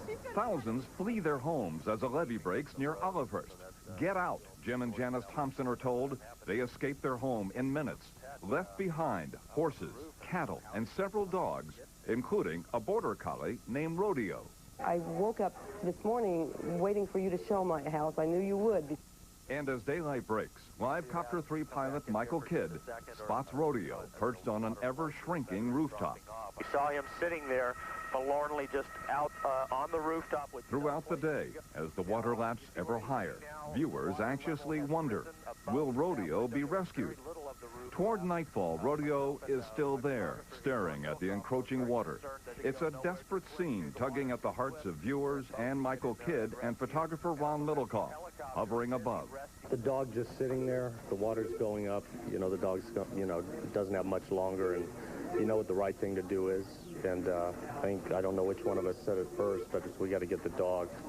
And Ron was up for it, and, you know, he really hung himself out there, literally, and we did it. It was kind of risky, but it was worth it. 1 foot on the skids, 1 foot on the roof, one hand on the inside rail, and one hand leaning out, calling for the dog, and just kind of kept leaning in, trying to get... What's Rodeo doing as you're calling for him? Shivering, with just petrified. And I kind of leaned back in to tell Michael, lower, forward, straight, you know, little direction, and he put it in. Michael put that right on the dime, and he'd have given you 9 cents change. And that dog stuck his neck out just far enough, got him by the collar, and I mean, I just one lift in, and I said, lift off. And I mean, he pulled up, and the dog was in. I slammed the door shut, and we were out of there.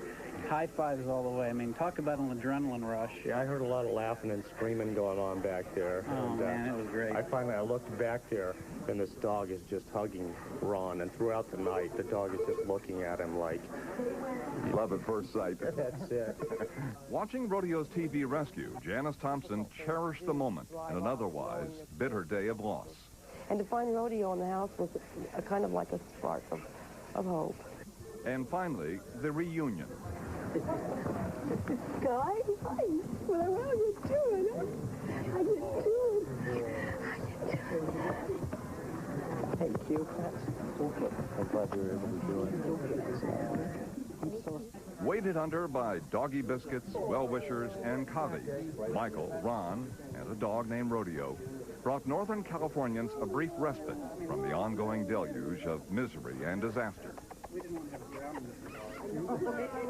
Oh, what a fantastic story. You never can get enough of that. No, you can't, and we told it earlier, but they landed out there, and I think Michael Kidd mentioned that Ron really likes hamburgers.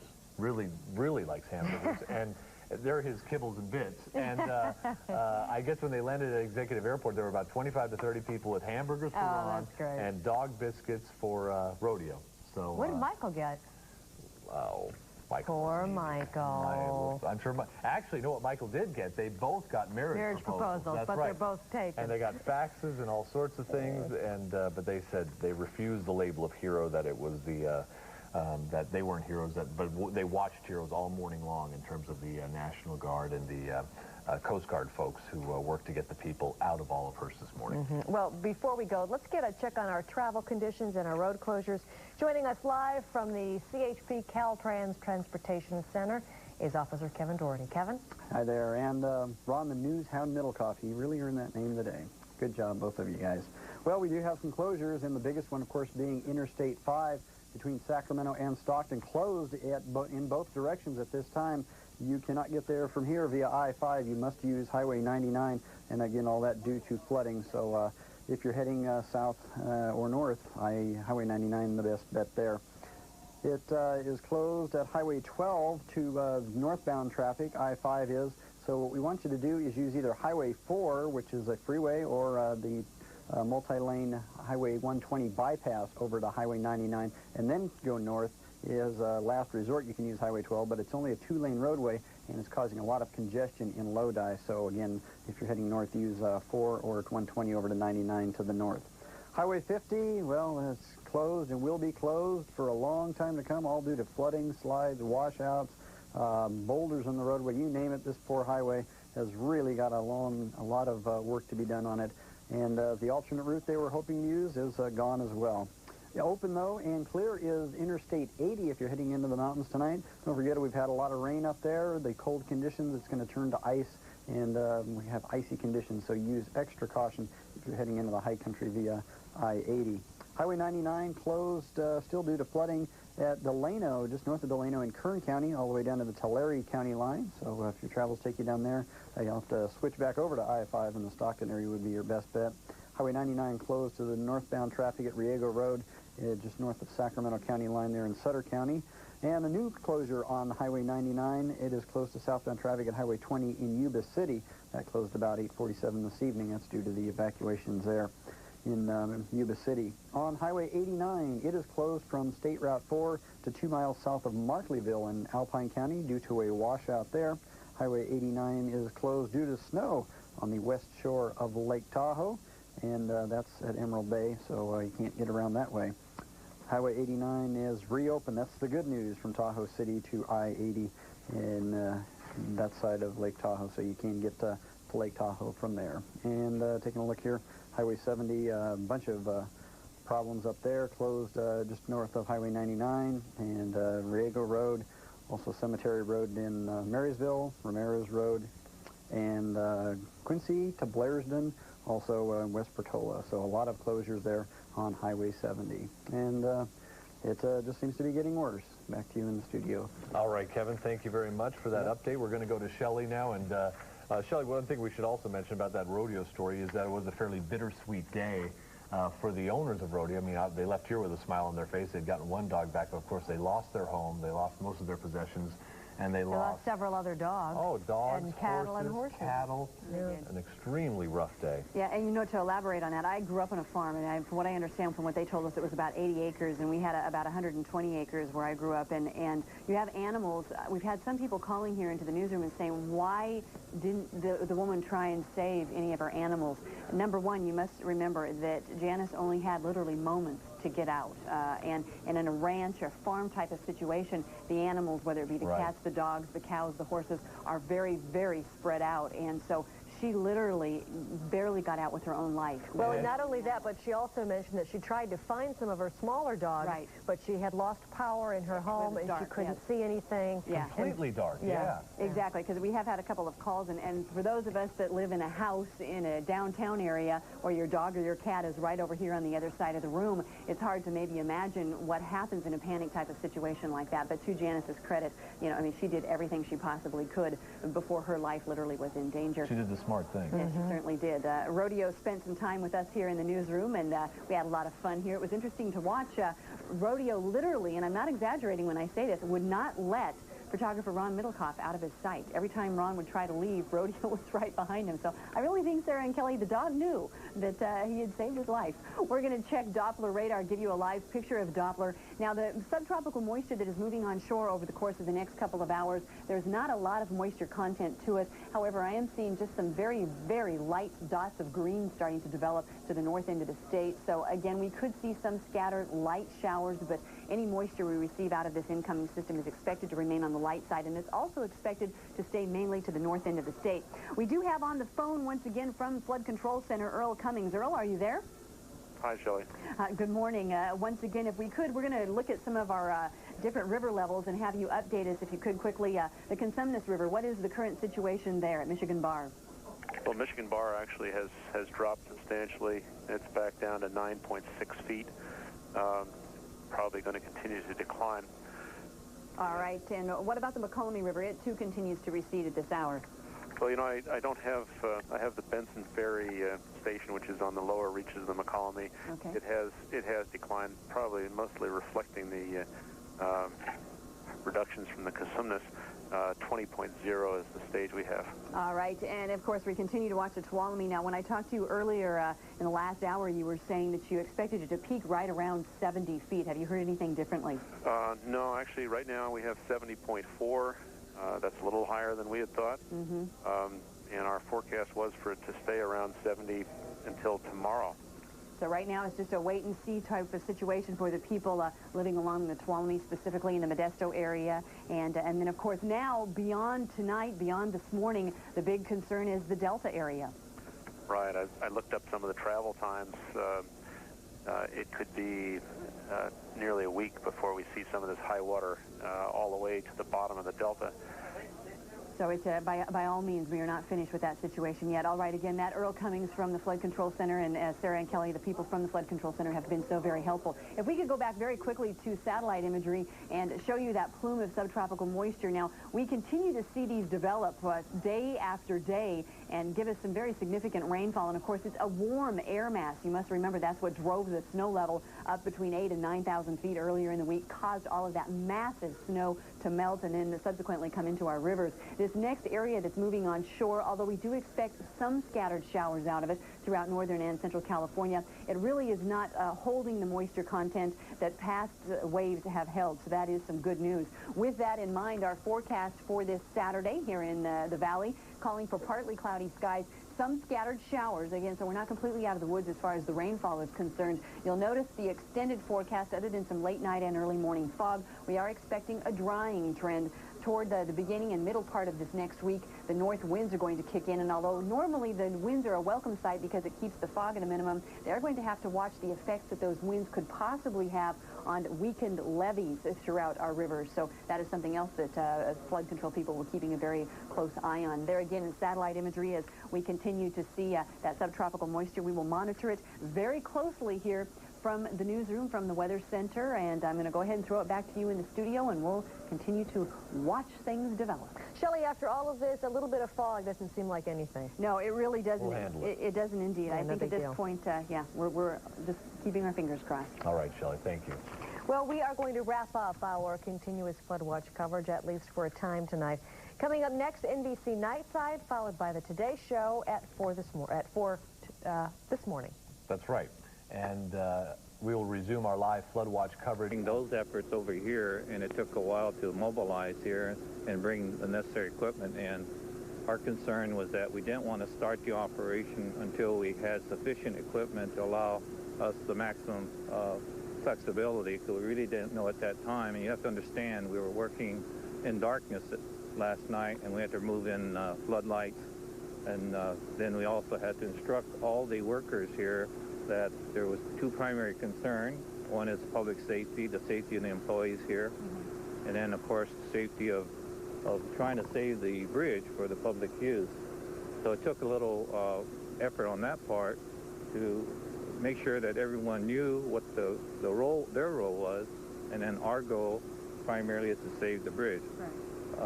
So what do you plan on doing as to try and getting this thing out of here? The problem that faced us, as it did last night, is that we have these boats, and more importantly, this large houseboat that is leaning against our bridge. And this bridge is not designed for lateral loading. So what we are planning to do is trying to relieve the bridge by pulling from the bridge, as we did last night on the other boat. And we placed that one upstream and in a position where it will not interfere with the flow and any future flood fighting. Our hope was that we can do the same thing with this particular houseboat, but because of the size of this, we felt last night, or I should say this morning, that perhaps it'd be better if we waited till daylight. So we worked here till about 4:30, 5 o'clock. And then we reconvened this morning and then reanalyzed the situation. And we were fortunate enough to get plans of this houseboat here. So what our plan currently now is to, rather than attempt to totally remove this boat upstream, is to take portions of that off of the hull. As you noted, it is a concrete hull, and we're hoping that by taking portion of the superstructure of the houseboat, that we will be able to take some weight off that hull, raise the hull, reduce the number of surface area that the water is currently hitting, and that would help. If we're successful in that effort, we will then... How are you going to do that, though? You're going to use a crane to get that? Yes, we have a crane that would be here on site. It's en route now. We will begin taking that particular houseboat, in a sense, apart and putting that on the land side. If we're successful there, then we will reconvene for what we will do with the hull. So at that point, we feel that at least we've made the situation better than it was when this situation first occurred last night. Okay. As far as the bridge, you said that it's going to, it is putting a lot of pressure on the bridge. Is there any danger as far as will the bridge collapse or anything like that?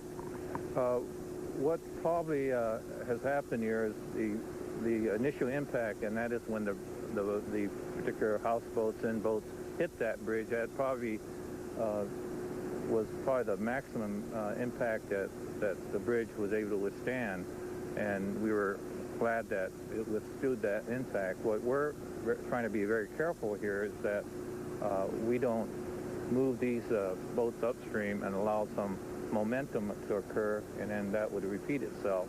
So if the particular houseboat is leaning on the bridge, we feel a little bit a much better situation there. But we also recognize that the particular bridge is not designed for this type of lateral loading, so we're using all precaution as much as possible to minimize that effect. Okay.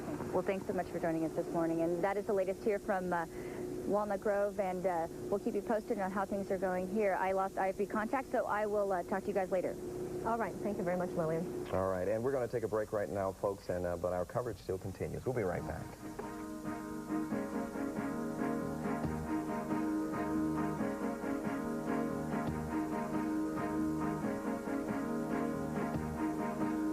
Did say that they were clear water boils, which means that there isn't any other dirt coming on through, if you will. So, and that was good news. And it's also good news that we haven't had any updates on that. That means that this is not a break, this is not a breach. There is just some boils, and again, with the Sacramento River running very high, we have the levee patrols out there looking at this. So I am sure that if anything does happen with that, we will let you know on a moment's notice. And it's just that if you live to the south of this area, there is the town down here of Sycamore, just a little bit farther to the south of Colusa on the river. Areas like that and other areas in Colusa County, south of Colusa, you may just want to make sure you're paying attention during the day today because of these little boils. But again, that is not anything else to be all that concerned about at this time. Going to go out to the wide range on Doppler, and instead of using it for the map purposes, I'll show you that despite the fact that we have some clouds rolling on in, Doppler is nice and quiet, and the satellite photos will show you the same thing. You'll see a lot of cloud cover making its way on into California. But this morning, these are all high and mid-level clouds, and all of our computer models tell us that we may get a couple of light showers later on today, but nothing that will make our current situation any worse. And I do think that the heaviest rain, the heaviest likelihood of rain, will be in the foothills, and we might get a little bit of snow in the Sierra, down to about the 5,000-foot level. But even though this system looks similar to what we were looking at about a week or so ago, this system doesn't pack the same punch, so I do think we are going to be in better shape with that. And so here's something else we haven't been doing much of over the last few days. I'm going to give you a 5-day forecast so you can plan the rest of your weekend. I have left a couple of showers in there for the rest of the day. The clouds will thicken up, and I'm expecting a high of about 58 degrees. As we head into tomorrow, the clouds will stay thick, and we may see some showers into the morning. But again, we are not expecting anything heavy. And as we head into Monday, the clouds clear out. The fog comes back. Junction State Route 4 to 2 miles south of Markleyville. That's in Alpine County. That's due to a washout. But we do have open road on 89. That's going to be one-way traffic control from Pickett's Junction in Alpine County to 2.7 miles south of Junction US 50 in El Dorado County. That's in the Luther Pass area, but motorists are subject to 30-minute delays, so watch out for that area. Also, State Route 70, you have numerous closures in that area. Northbound traffic is closed at State Route 99 just south of East Nicholas in Sutter County. That is due to the mandatory evacuation of Marysville. Also, northbound traffic at Riego, just north of the Sacramento-Sutter County line, remains closed. That's due to the mandatory evacuation of Marysville. Also, it is closed northbound State Route 70 at Cemetery Road in Marysville. That is closed due to flooding in that area. Also, southbound State Route 70 at Ramirez Road in Yuba County is closed due to flooding in that area. Southbound State Route 70 at Stimson Lane, which is 9 miles south of Oroville in Butte County, is closed due to the mandatory evacuation of Marysville. Also, Butte County, State Route 70 is closed from Jarbo Gap to Greenville Y in Plumas County due to flooding. State Route 70 also closed from Quincy to Blairsden in Plumas County. That is due to a washout of the road there. And also they do have State Route 70 open just west of Portola in Plumas County, and that is due to flooding, but traffic is going to be very slow through that area. State Route 113 in Yolo County between County Road 102 and Woodland and Knights Landing is closed due to flooding. In Solano County, State Route 113 is closed from Robinson Creek to Hastings Road, 11 miles south of Dixon. That is closed due to flooding, and a detour is available. That is a look at some of the roads that are closed, but many more are flooded, so do drive with caution if you're out there today. Very good advice. And Lena, back to you. All right, very good advice, Jim. Thanks a lot. We're going to go to Modesto now, where Michael Kidd has been flying all morning. Are you seeing anything worse than what we've already seen, or? No, things are pretty much holding it terrible down here. We haven't seen things change. The water level, I guess, holding at about what where it had been as far as the level of the Tuolumne River. I'm going to take you outside right now. We're back downstream from Modesto, over on the west side, and into some of the worst flooding. Now, earlier this morning, we followed the Tuolumne River all the way from Lake Don Pedro down through Stanislaus County and into Modesto, and this is the point down here, just downstream of Carpenter Road, where most of the flooding kind of has ended.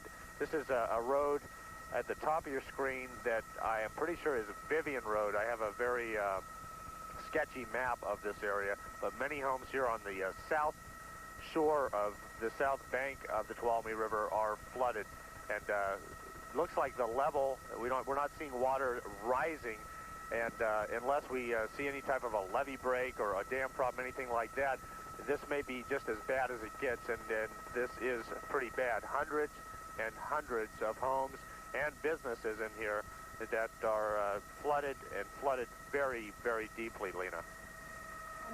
Michael, we said earlier, just to let people know that the drinking water in Modesto is safe, to let people know that. And then let's cover Rancho Marietta while we're talking about drinking water. Craig Wong from the Sacramento Emergency Operations Center is saying the water in Rancho Marietta Community Services District is safe to drink. However, there may be individual water wells that are having contamination problems, and those people should go to bottled water. But anyone serviced by the Rancho Marietta Community Services District and people in Modesto, your drinking water is safe. That's very important to know. I know that the water treatment plant is, I was told, I guess we were told by Kelly Houston, who's the public information officer for Modesto PD, that the water treatment plant is upstream basically from where all the destruction was down there, and there was a concern about contamination in the drinking water. However, he says it's safe. Now, what are we looking at right now, Michael? This is still over on the south bank of the Tuolumne River, Ron, and just now approaching Carpenter Road, so just downstream of Carpenter Road, and the flooding on both, north and south banks of the river, and it just depends on where the homes were built. In this particular location, it is on the south bank, and you can see the flooding in this area. It varies from house to house and block to block, and just how deep it is. After, some of the flooding we've seen over the past couple days where the roofs are barely visible, this may look minor, but it definitely is not. There are homes in here that the water, once it gets inside to any level, whether that be to the ceiling or just a few inches above the floor line, the house is virtually ruined. Right. And the sheer number of homes down in Modesto along the Tuolumne River, that's something we haven't seen throughout this flooding. This is, I think, what everybody feared, a large urban area going underwater, and that's what's happened here. This is the type of housing, most people do live in, sub developments here, and right. These tract homes, and this is underwater. And it's anything from these older homes to brand new homes further upstream. And as I said, both on the north and south banks of the river. Right now we're on the south bank, just approaching Carpenter Road.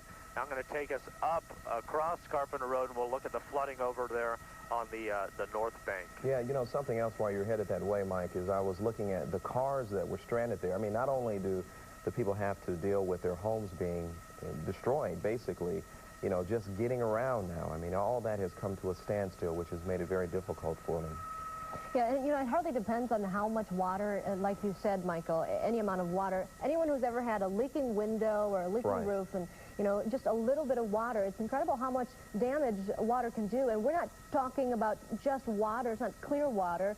It's the muddy water. It's the debris and just, boy, you know, cleanup after this is going to take a long, long time. And as we had mentioned earlier, this area right here is downstream from the sewage treatment plant, which is underwater. So, I mean, the water couldn't be any more dirty than it is. And now we're getting into an area just on the east side of the road here, Carpenter Road, on the north bank of the Tuolumne River. And these homes much more deeply flooded.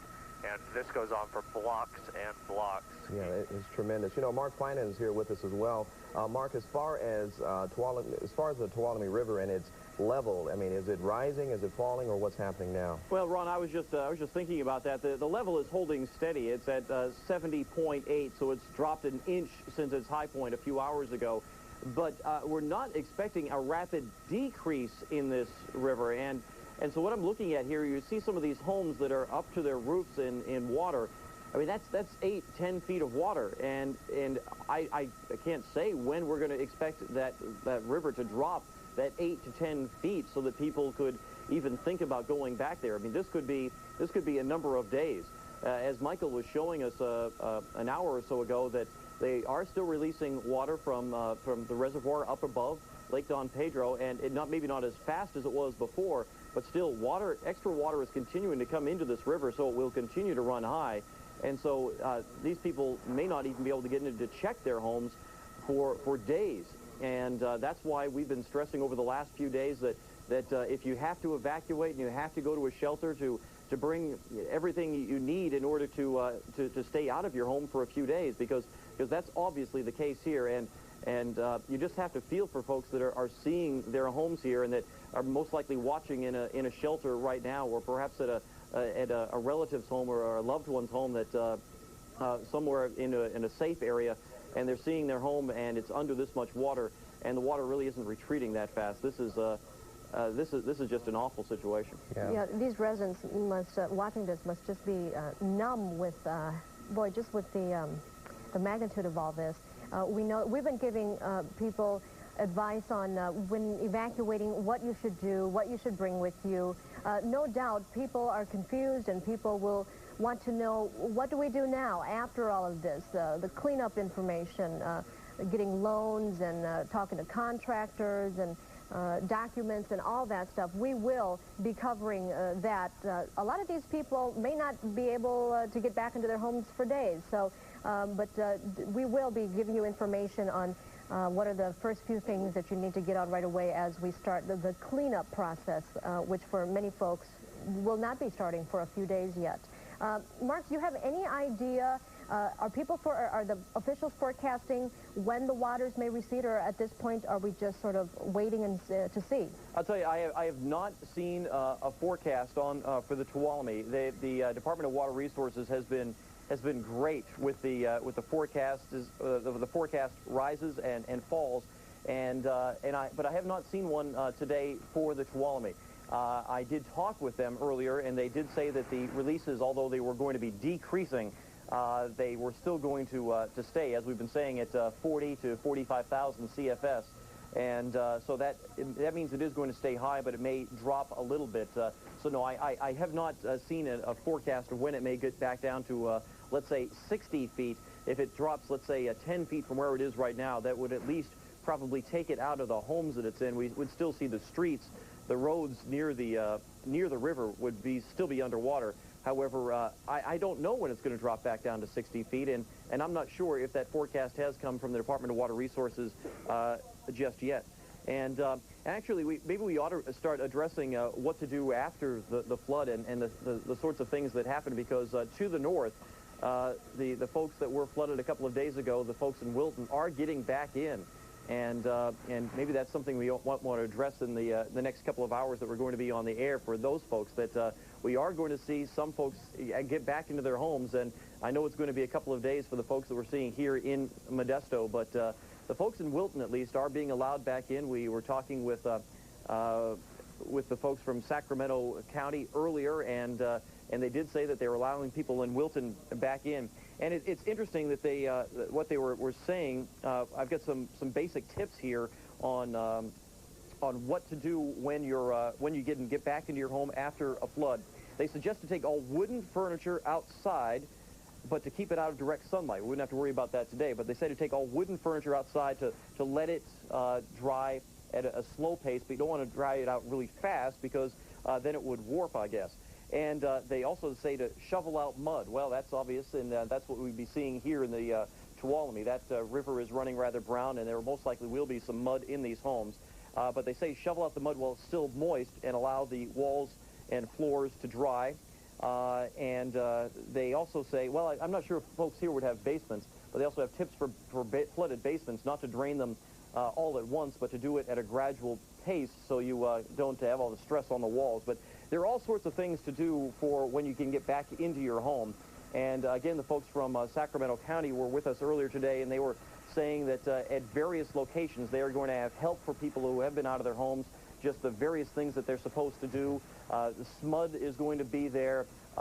People that are going to help them clean up their homes and people that help them get back in their homes will be there. All sorts of assistance will be available, and that's for Sacramento County. And I'm sure that with what we're seeing in Stanislaus County this morning, we are going to be seeing similar assistance be available to the folks there as well as we go through the next few days. But it's for the folks that are watching, maybe in some shelters in the Modesto area, and you're seeing your home in 6 or 8 feet of water. I'm sure it's an awful feeling to know what's going on with your home and to not be able to get there for a while. But I am sure that the folks, the officials with Stanislaus County, will be there to help you once you can get back into your home with all sorts of assistance, from everything, the basic needs of power to just how do you clean up after the mess, how do you get the mud out, how do you dispose of the carpeting and all of that sort of thing.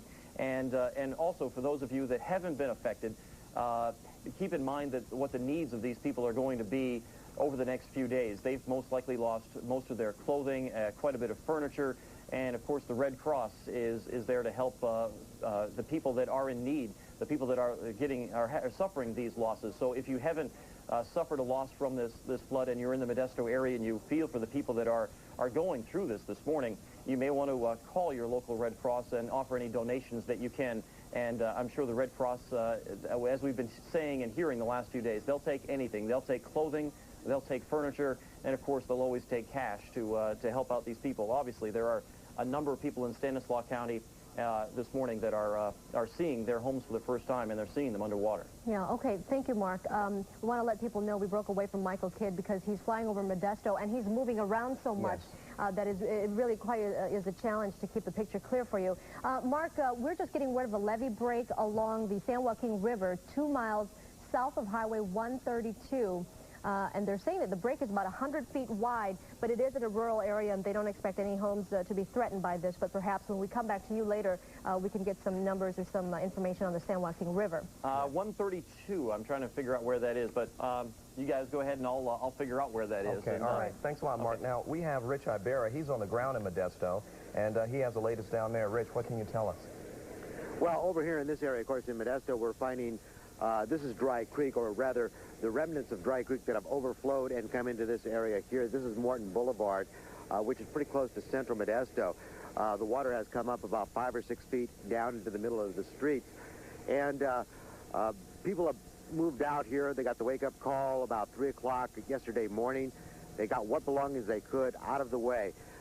People also tried to sandbag as much as they could. But even so, we're seeing the water going into the homes. Back over here, you can see the water has come up quite a bit. Now, if you stood on this part here, this would be over your head. I mean, if you were standing in the middle of the street, it's built up that much. Yet, nonetheless, the water has crept into the house here, into the first floor. And I was talking to the owner just a little while ago. In fact, she had come up earlier. We were on about 5 this morning, and she said she hadn't been able to get back out, but she was glad she was able to see her home, even though it was damaged in part. She at least found out what was going on, and that is a concern for many of the people here. And of course, too, this is just part of the damage. There's so much more damage, in fact, and this area is bad, but it's only one of many that have gone under. This is Riverbend, a housing development where the river runs through the street and through the living room. Jim Lindbergh is taking a look at his neighborhood now, helping neighbors retrieve a few items before the water goes any higher. I'm seeing something that I never anticipated, because when you look at the bank of the river and you look at the golf course, which is much, much lower, this is incredible. There's no way that this could have happened. It's almost like a surrealistic thing. I was looking out my window last night at all this in the dark, and there was nothing to describe it. It was just incredible. Jim's home is just above water, but as for his unfortunate neighbors, that's another story. And I bought a brand new TV the other day, and I sat it up. I don't know if it's down or not. My grandparents left everything they owned inside the house. I guess everything's ruined, probably all of our new furniture, and got a brand new refrigerator in there. It's probably devastated. So I was very fortunate. I just happened to be up a little bit higher than everybody else. But this end of the subdivision just took it. And I feel very bad for these people. I hope they have flood insurance.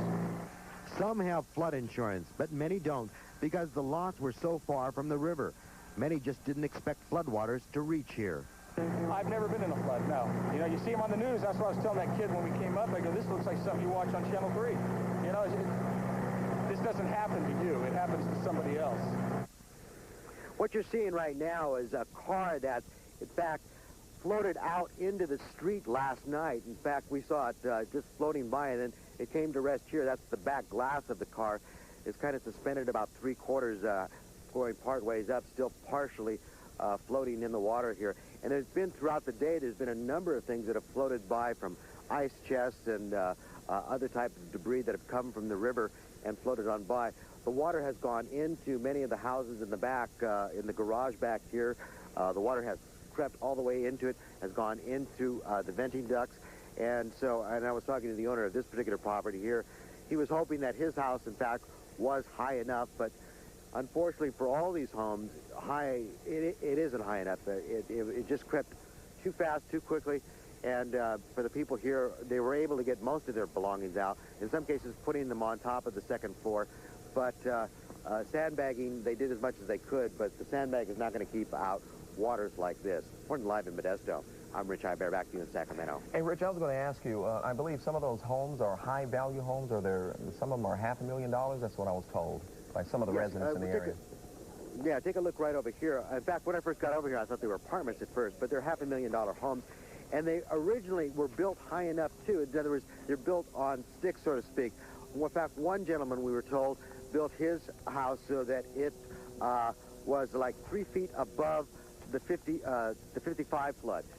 But unfortunately, we've understand that the water's even crept into that house as well. Now, some of these have not gone into the living spaces, though, but most of them have certainly gone up to the garages and have gone well beyond what they were expected to. So even though they built high as far as above the ground and what they thought would be flood waters, it wasn't high enough. Okay, all right. Thanks a lot, Rich. Okay, and we had just gotten word of a levee break on the San Joaquin River. Let's now go to Mark Finan. Have you been able to get more information about that? I don't have more information on it, but I did locate that area on a map, and let's go to the Doppler map, and I'll show you where that is. And it's not a surprise once I found it. Here is the Tracy area, and here is the San Joaquin River. Well, here's Highway 132, and the report we had that it was 2 miles south of 132. Well, no surprise that the San Joaquin River is getting a lot more pressure on it, because this is the Tuolumne. So that crest on the Tuolumne River is now putting more pressure on the San Joaquin, and so we have had a levee break in this area just south of Highway 132. Now, you're right that this area is relatively rural. However, it does remain to be seen how far this does extend, because there are some homes on this side, and also I wasn't quite sure which side of this it broke on, because if it broke on the east side, if you will, that area at least appears to be more rural than the west side. The west side, as you get closer to highway, let's see, this is Highway 33, I believe. Yes, Highway 33 is this road right here, and then of course this is I-5 over here. But once you get over to Highway 33, there are more homes, and so it remains to be seen which side of the river that broke on. We'll have to get more information on that. But again, it's no surprise with the additional pressure that the Tuolumne is putting on the San Joaquin that we have seen a break here. Now, 100-foot wide break on the San Joaquin is rather significant because we would see a lot of water come out of that. The San Joaquin is running right at about flood stage, almost on its entire length from down into the Fresno area all the way up into the Delta. It is running at a very high level. As a matter of fact, we also had a break earlier today to about 10 miles to the west of Fresno, also on the San Joaquin. And from what we understand, that also just went into some rural areas. But this is what we have to keep our eyes out for the next few days. As these rivers are running high and there is more pressure put on them, we may see more breaks. Back to you. All right. Thanks a lot, Mark. All right. Okay, now a little information on the Pocket area. We've had calls from people down there. They haven't heard anything about their area, which is probably good news because if there's flooding, we are reporting it. A caller is telling us that rock is being dumped into the drainage canal in the Pocket area. That's about a quarter of a mile north of Garcia Bend Park between Pocket Road and the levee by the pump station. A city crew is out there, and the caller is saying that he or she says there appears to be seepage on the levee. Of course, we don't know that, but it appears that workers are shoring up the levee. And I used to live down there, and there are a lot of high-value homes there, and I know those people have been concerned for days now, and they're lucky that they have not been flooded out yet. But we'll keep an eye on the situation, and if anything changes, we'll let you know. Yeah, that's right. Also, we're going to go back to Michael Kidd. We had some video problems earlier, a signal problem. However, Michael is back. Michael, what do you have for us? Ron, I am working my way a little closer into our tower. Right now, I'm watching CHP Helicopter 20. This is based in Auburn, outside of Sacramento. It's down here aiding in the effort in Modesto. This is downstream on the Tuolumne River, about 10 miles downstream from Modesto, and there is some flooding in this area. In fact, we looked at a broken levee, and a lot of farmland flooded, and a road completely covered in there, and you can see that. Now, the helicopter is looking for someone. We are not in contact with them, not exactly sure what's going on, but at this end, the dry end of the road, there is an emergency services crew there, and they do have a couple of rescue boats. Looking out in the water, and this may be difficult for us to show you, but I may just have to tell you that downstream from this flooded road, I've already seen, looks like 2 vehicles that have been swept off the road and are out there in the flooded waters, and they may have been there for some time. I don't see activity around those. Rescues may have already taken place on those vehicles, but we do have crews standing by on the shore with boats, and then we do have the CHP helicopter flying overhead and looking for someone maybe reportedly in the water.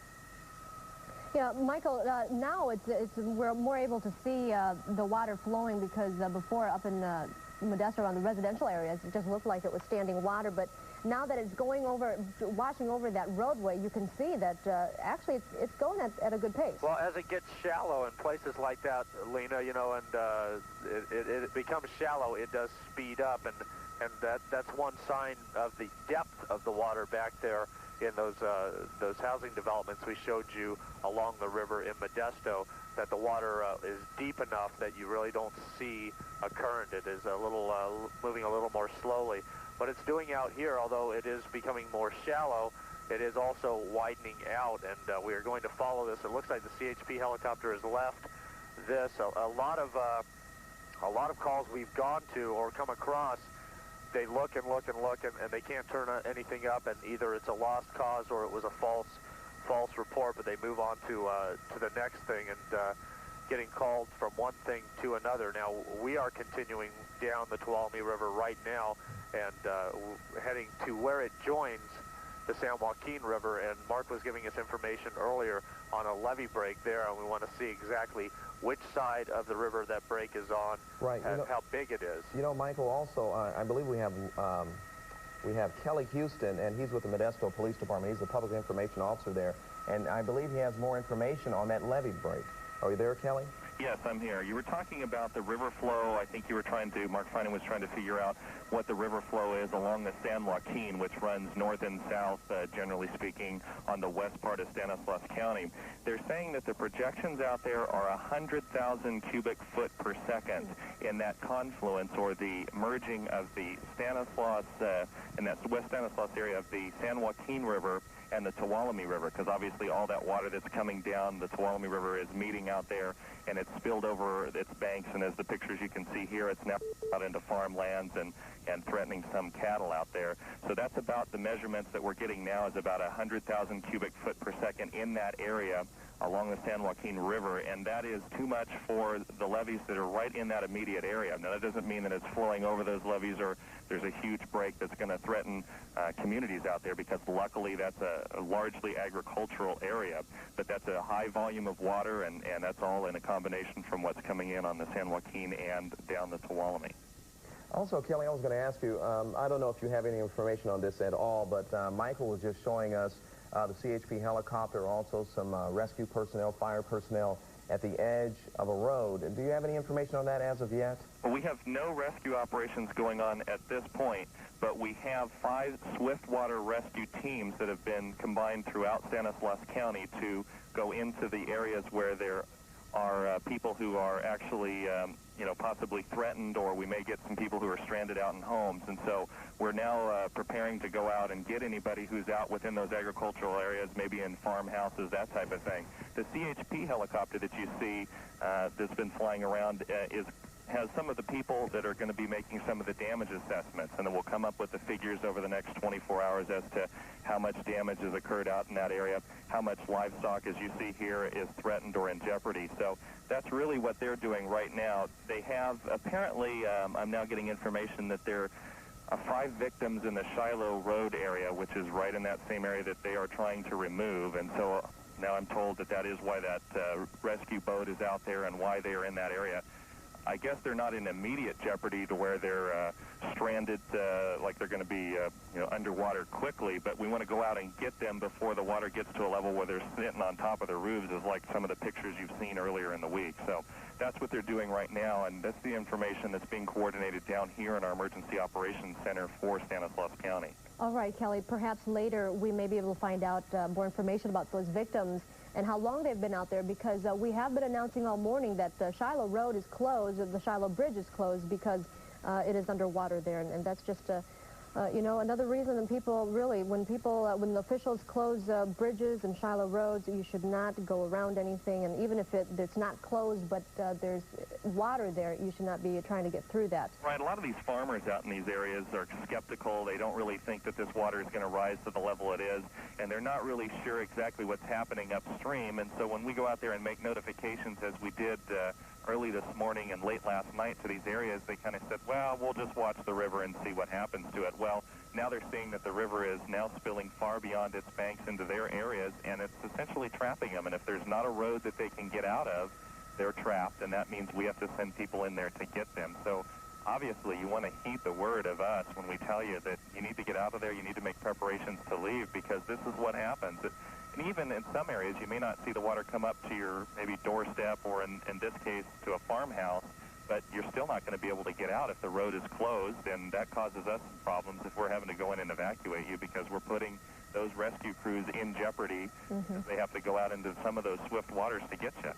Especially, we're talking about a lot of rural areas. Kelly Houston with the Modesto Police Department, thank you for the information you've given us. We're 30 miles. We saw just a bit ago cattle being moved maybe to higher ground. It sure looked that way. Yeah, sure did. Because there was some water on the other side. And Michael Kidd, do you know where you're at? Are you getting close at all to that levee break? We're coming up to the confluence right now, Lena, and exactly where the levee break is.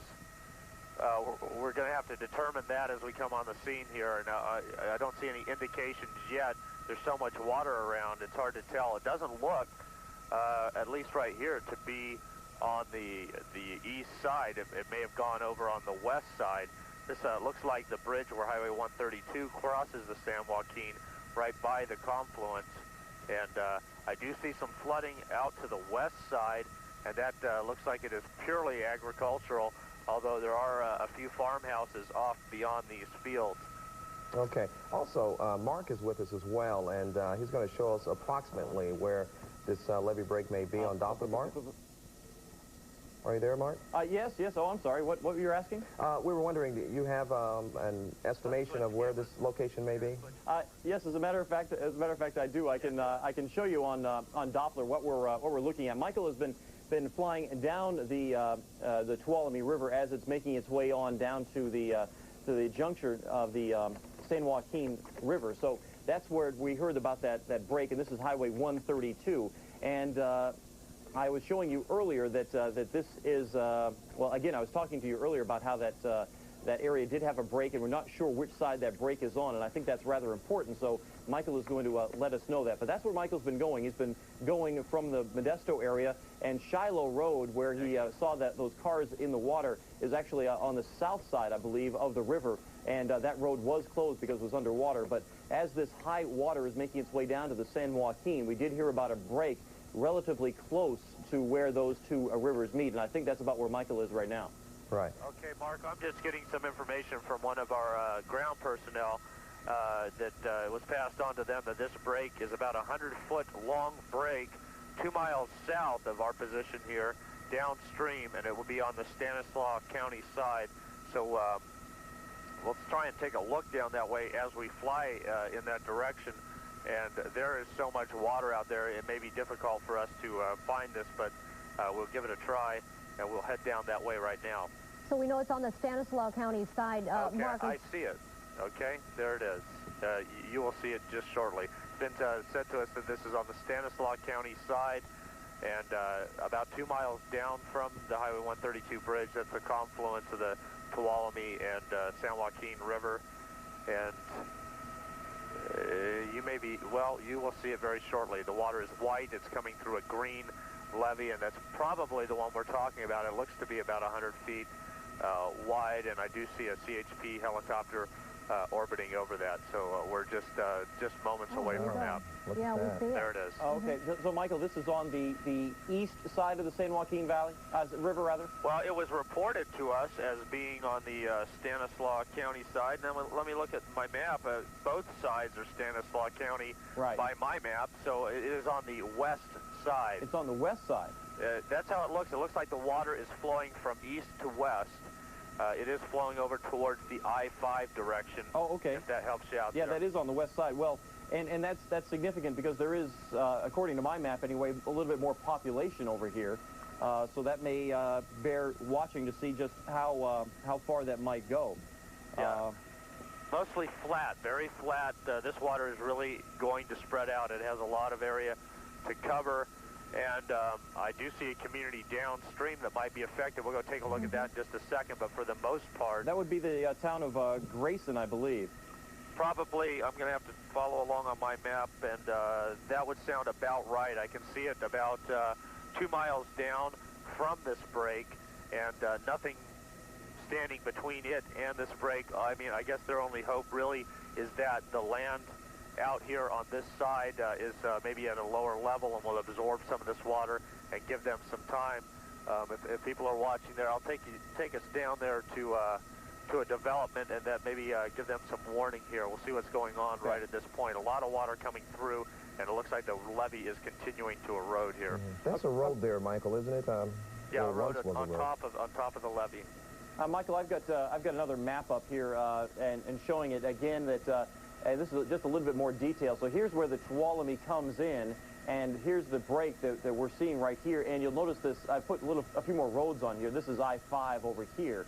But you see this little cluster right in here, that is the town of Grayson. So what Michael is telling us is that the water is coming out and it is spilling down to the south. And I'm not quite sure exactly what that distance might be, but that's not more than a mile or so, maybe 2 miles at best. Yeah, let's look right here. I'm over the break right now. Okay. Okay, now I am looking down to the south, and where you see that next body of water, well, just to the right side of that, there is a housing community right in there, and it is about 2 miles away. Okay, that would be Grayson then. Okay, so that's the largest community I see that may be affected by this flooding. There is an awful lot of flat land. In which direction this water is going to go, you know, it's hard to tell when you're covering this distance. That might be at an elevation where the water will not get to it, but, you know, I don't think anybody really has that information. It might be a very good idea to get out or start putting your stuff together. This doesn't look like it's something that's going to flood in there very, very quickly, but probably a very good idea to get your stuff together right now out here. Well, and Michael, with the San Joaquin running very high, and of course we've just already seen what's going on upstream on the Tuolumne, that's why we're seeing so much activity here, and there's just going to be more pressure put on that. Obviously, just upstream, the Tuolumne is running higher than it has ever run before, and that is going to put pressure on those levees. So I think that water is probably going to continue to gush out of there, and as we saw in all of Hearst, I wouldn't be surprised if we see that break get a little bit bigger. Yeah, it looks like it is eating away, and there's a lot of water. I think the information that was just put out that joining the Tuolumne and the San Joaquin together there is running at about 100,000 cubic feet per second, and it is spread out over some distance, but obviously that was too much for that levee to stand, and that water, it's found an escape route, and it's making it bigger and bigger, and more of that water is flowing out into the low-lying areas. Now, very fortunate that levee didn't break right up here, because they would have no warning. This little development here, I'm not sure if this is Grayson. It really it looks like possibly a town, almost just like a housing development. Well, on my map, that is, I think that's still Grayson, right? Yeah, that would be part of it anyway. Okay. That's a lot of homes, any way you look at it. A lot of people right in here, and I don't see any sign of an evacuation. I don't know if one was given for this area earlier. They might not even issue an evacuation. You know, we're just guessing that this may be in the path of the water. So if you know someone, you recognize these homes, you might want to tell them to start getting their papers together and maybe making preparations just in case. Pay attention to anything that's been issued by Stanislaus County for this. Now, looking from this back up the waterway right now, it looks like about 2 miles to that break, pretty darn close to it, and the water just continuing to spill out of there.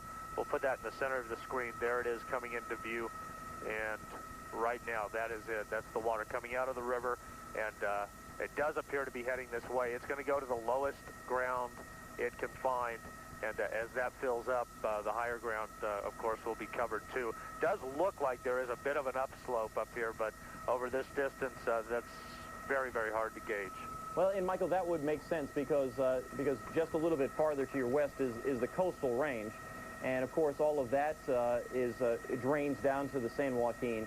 But just how much of that increase goes over to the Grayson area, I'm not really that It looks like there is a low area in between the break and Grayson right here. There's a marshy area between fields where it's not planted, and that's because generally, you know, what you see is an area like that is because it is a drainage canal, and a drainage, or not canal, but a drainage area, and that is the low ground right there. So that water is probably going to come from the break and down into this drainage, and then it will become deeper and deeper and slowly spread. And there's an awful lot of water still coming through here.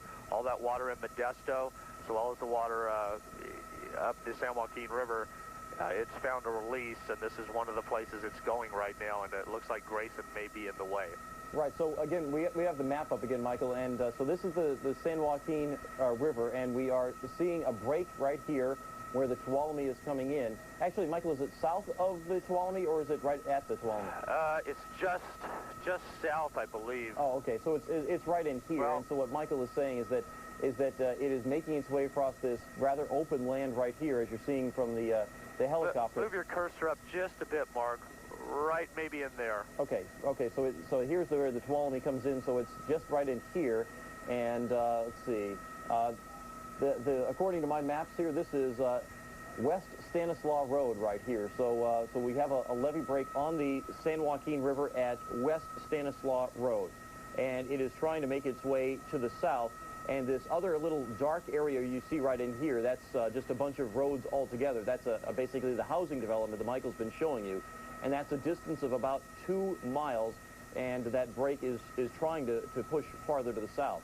And it remains to be seen just how far south it does get. But remember, we are seeing record flows come through the Tuolumne, and we're also seeing very high flows on the San Joaquin. So a lot of water is going to continue to spill out of there. But that is the area that is going to be affected first, I would imagine, would be this is the town of Grayson, a housing development right here on, let's see, what's the name of this road right here?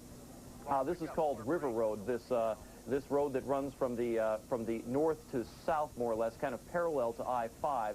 This is River Road here.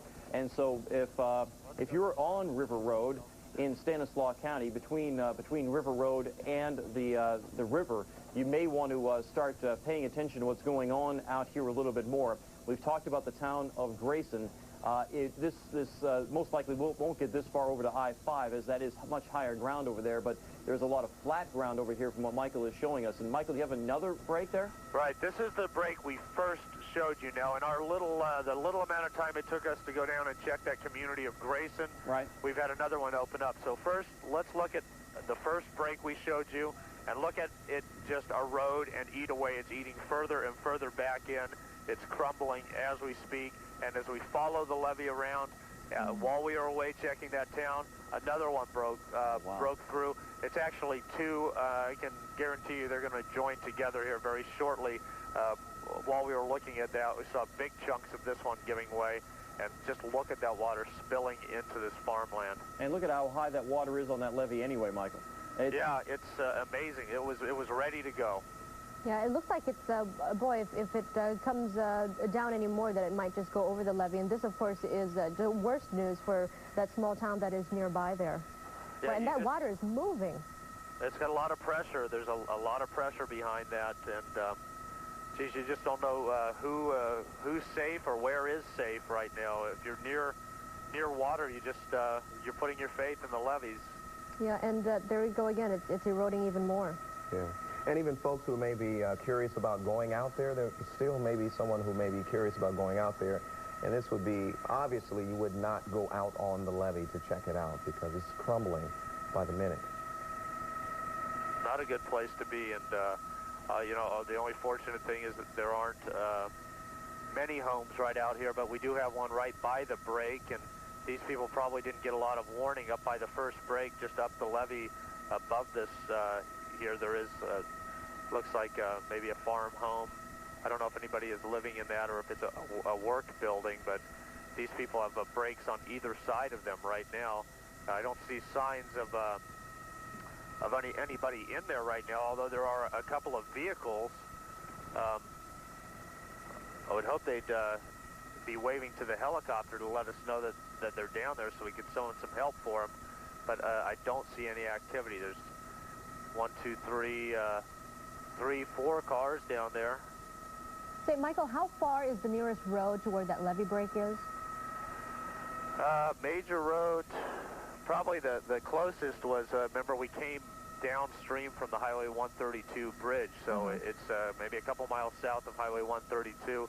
Everything else is fairly rural out here. Mark named off a road that is just south of here. I don't have, I've got both hands busy flying right now, so I really can't look at that, but it is flowing out of the San Joaquin River in the westerly direction off the west bank and heading over towards I-5. I-5 is several miles from here. I don't think we need to worry about I-5 right now, but these farm homes out here, the biggest problem. It looks as though the landmark I've got on in terms of road, and I don't know how big this road is, but it's labeled on my map as West Stanislaus Road, and that is right here, very close to where the break is. Now, again, I'm not sure how big that road is. However, this is a major road right here. This is called River Road, and again, this is parallel to I-5. This would be I-5 over here, and then this next road that goes parallel to this is called Oakley Road, I believe. Let me just double check that. No, State Highway 33. Okay, so that's what that is, State Highway 33. And then this next one over that's closer to the river, this is called River Road. And this, there's another city up here to the north, just to give you a reference here. This is called San Joaquin City, and there's Durham Ferry State Recreation Area up here. So this is another little recreation area and a city up in here that is along the River Road. The area that we've been looking at with the helicopter is south on the River Road and closer to the river. So here's where the Tuolumne comes in. Here's where the break is. And then, and Michael, you said the water is still going to the west and to the south? Mostly to the west, not so much to the south. It's really wanting to go out to the west. I'm just checking that right now, and you know, it's flown. There are like small levees separating different fields, and they're not designed to hold a river in, and they're not. The water is spreading. It's heading out to the west for the most part, southwest, and it's about to hit an orchard here in front of me. That's a point where it's going to back up. There is an irrigation canal that runs along here that had partially stopped it. I don't think it's going to stop it for long, but that's where our border is right now along this orchard, and it is spreading a little bit to the south, so south and west right now. And here comes that, was it County Road 33? It was a road that you had mentioned. Actually, the first one you're going to encounter, the one that goes right through the town of Grayson, that is called River Road. And then there's another road that goes parallel to that a little bit farther to the west that is State Highway 33. Okay, that might be the one that I'm coming up on right now, because it runs kind of north, actually northwest to southeast. Exactly. There should be two of them. The one closest to the river, again, is River Road. The one closer to I-5 is State Route 33. Well, this would probably be River Road then, Okay. Mark, and there's a lot of traffic on it. There are some homes coming up along it, and really not much in the way of that water and these homes, but fortunately there is a lot of ground to cover, so there is some time to get out of here. You can see there's a dog running around in this property right here, and they've got their travel trailer. Hopefully they're getting ready to leave. You know, better to leave. Get your stuff together. Yeah, they're waving to you now, Mike. Okay, probably a good idea. Maybe they're probably watching us in on the TV. You know, you guys, you got that water coming. Here, take a look if you're watching. There's your orchard, and here comes the water, and your canal, your irrigation ditch back there is holding it a little bit, but I think it's going to take your house, and you probably, you know, have a little bit of time, but get your stuff together. That's important, and get out of there. Are we close to the levee break? Can you see? We know that we saw the first one, which started out at 100 feet wide. It looked like it was getting wider, and then you saw another one, and then if you can count that third section as a third break, but it's so close to the second one. Yeah, it'll become just a second break. They're still separated. They may not join, but they are very slowly widening, and that water just is continuing to pour out into these fields. Mm-hmm. And that, again, that was the second break that you just showed us, right? Right, and there where you see those homes, that was the first break we came across. So plenty of water, and it does have a large area to spread out, so that would give some people some warning. There's another home up here. It appears to be on a little bit higher ground. You can see on this peninsula, it'll be coming in the right side of your screen, right in here, right now. There's another home right there, and they may have a little bit of time as well. It does look like the water's going to reach this place as well. Yeah, Michael, we have Renee Ledbetter with the San Joaquin County. She's going to talk to us about there are no evacuations yet, and how do you decide, how do you just come to that decision, Renee? Well, the water hasn't reached that area yet. So we just have to continue monitoring that water, monitoring the levees to be sure that it doesn't hit that area. If it does, then we will proceed with evacuations. But at this time, we do not have evacuations in process. Oh, are you watching our coverage at all? Can you see? Do you have a TV there? Yeah, okay. Because even though there's a lot of land, it seems to us that, well, if I was living in that home, that water is too close for comfort. I'm sorry, can you repeat that? It seems like those homes are pretty close to that water, and I mean, do you wait till the water gets to the house before an evacuation order? Or I'm wondering the distance or how you come to that decision. Well, like I said, we just need to monitor it.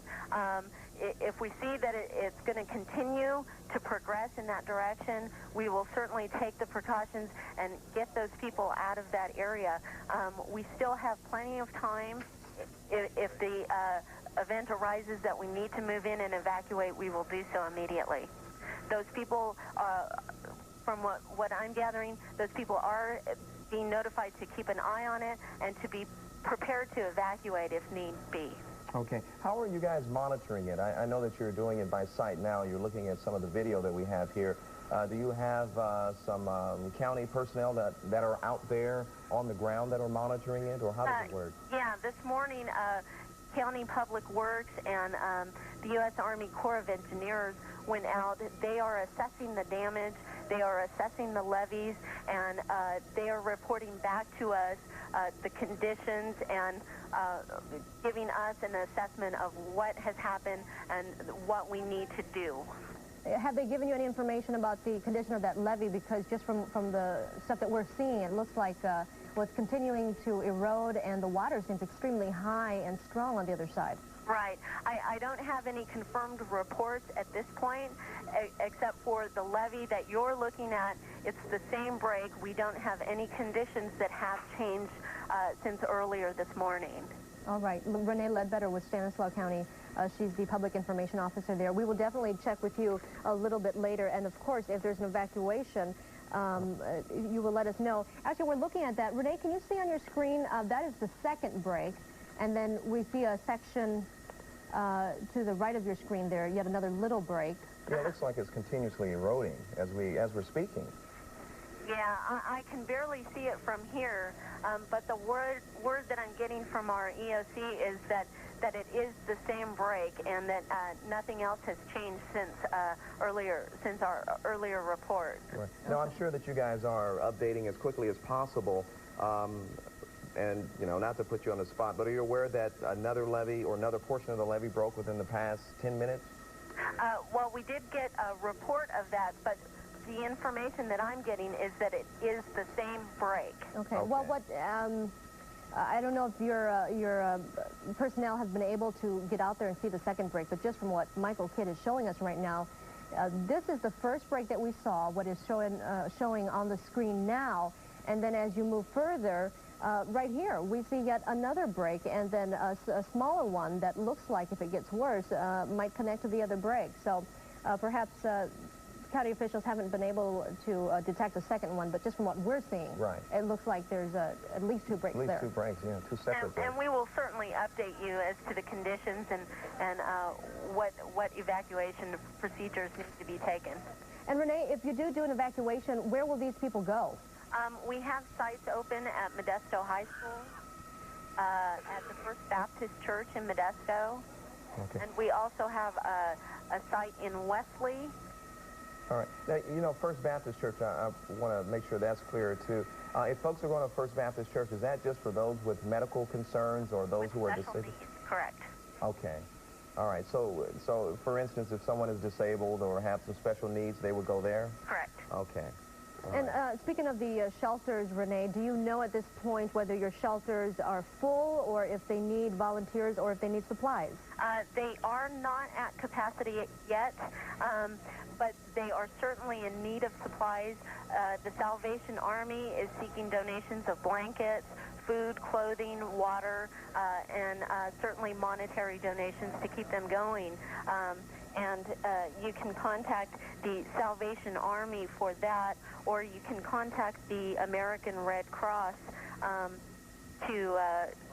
for support. That number is 525-7671. Okay. Also, Renee, we just want to go back to the levee. When did it first develop? When did you guys first become aware of the problems with that particular levee? The specific time? Yeah. I mean, roughly. I mean, when did you guys become aware of what was going on with that levee? Which levee? We've had several in that. The particular one that you're... Yeah, that we're looking at now. Do you know when that break happened? We're getting some information that it may have been hours ago. Yeah, yes, that's correct. It was early this morning.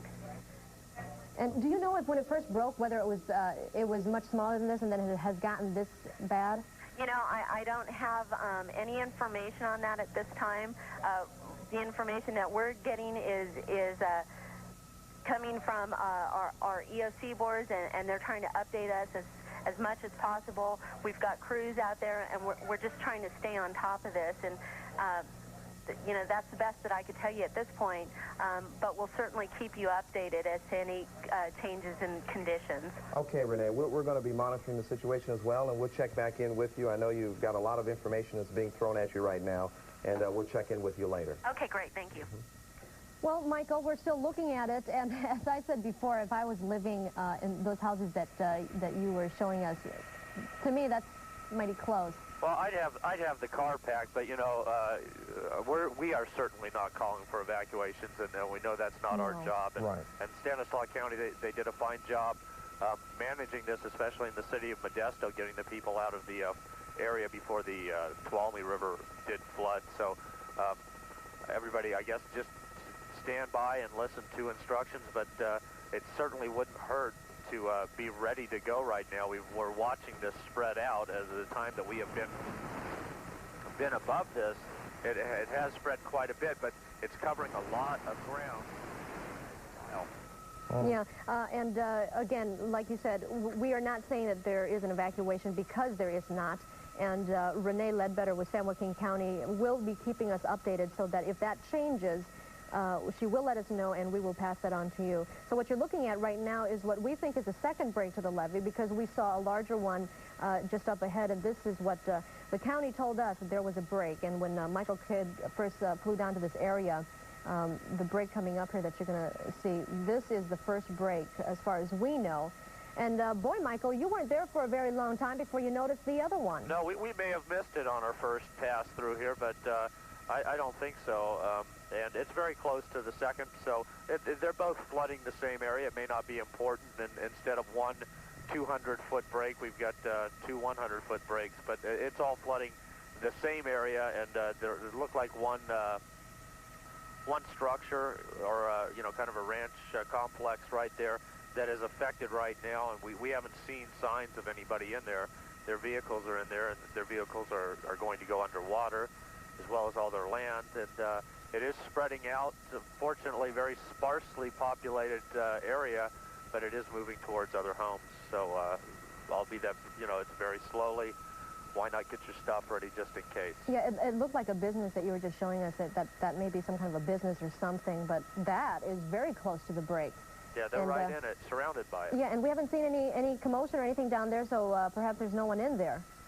Yeah, maybe they were, well, maybe they already got out of the area. I'm sure if that's correct, that this break occurred sometime earlier this morning, then they probably did already leave. You know, look over, see that break occurring a couple hundred yards away, and get your stuff and go. And that may be what happened. We checked the area out anyway. If we see anybody there, I can certainly contact the Highway Patrol helicopter out here and or, you know, land ourselves. Okay. And also, Michael, while we're showing that video, we do have an update for the folks there in Wilton. For people returning to Wilton, the Willard Recovery Center is providing drinking water. They're providing drinking water. The address is 9800 Dillard Road, and they're going to be providing that drinking water until 7 p.m. You must bring your own container. Make sure that you bring your own container. They're not going to provide it. And if you need some more information, just give them a call at 689-6843. So once again, for those returning back to Wilton, they're going to be providing drinking water. You have to bring your own container. That's only until 7 p.m. at 9800 Dillard Road. And once again, that phone number, if you have a pen, if you had to run out and grab a pen, it's 689-6843. And that's on Dillard Road. Then the conditions around there have improved a lot, because Dillard Road was totally underwater. And of course, if Wilton residents are being let back into their homes, then we can tell you, even without seeing Wilton, that most of that water is gone. Well, good sign. We're seeing, you know, people moving back into their homes now from the first flooding, but strange that, you know, we're still having fresh flooding going on. So it's just kind of going through a cycle, but that is encouraging that that devastation we saw in Wilton is, you know, at least down to a point where people can get in and start the recovery process. And Mark had talked earlier, you know, a little about the recovery process while we were over the Tuolumne River, and typically after a flood, there's just there aren't enough contractors to go around for cleaning up houses and getting them back together. And probably a good idea if you've been affected to maybe start trying to pin somebody down right now and at least get on the list, and, you know, use somebody who's licensed and bonded and so forth. But there's probably going to be there are so many homes that have been affected. Contractors may be in short supply. Yeah, well, we will be working on that to let people know what they need to do. Michael, thank you. We want to let people know that we will be keeping an eye on this levee break situation on the San Joaquin River. Meantime, I believe we're going to go to Modesto again. Rich Ibarra is standing by live there. You've been watching the water levels all morning. Rich, what can you tell us? Well, you know, it appears that they are receding just a bit. Not enough, of course, to make a real big difference here. I've only seen maybe about a foot or maybe 2 feet as far as going down at all. But when we talk about that, you look upon the homes over here and you see how much that water has gone into the homes already, and it's still very, very high. When Michael Kidd was talking about Wilton, of course, you know, he talked about some people being able to go back into their homes. It looks like the water here, at least, will remain at these levels probably through Monday. One other thing, too, we were talking about earlier, and that was security. We have some pictures from an earlier that we took a little earlier today. And then in the Riverbend area, there are a number of police officers surrounding the area looking for any possible looting. In fact, there was a couple of looters that were arrested yesterday.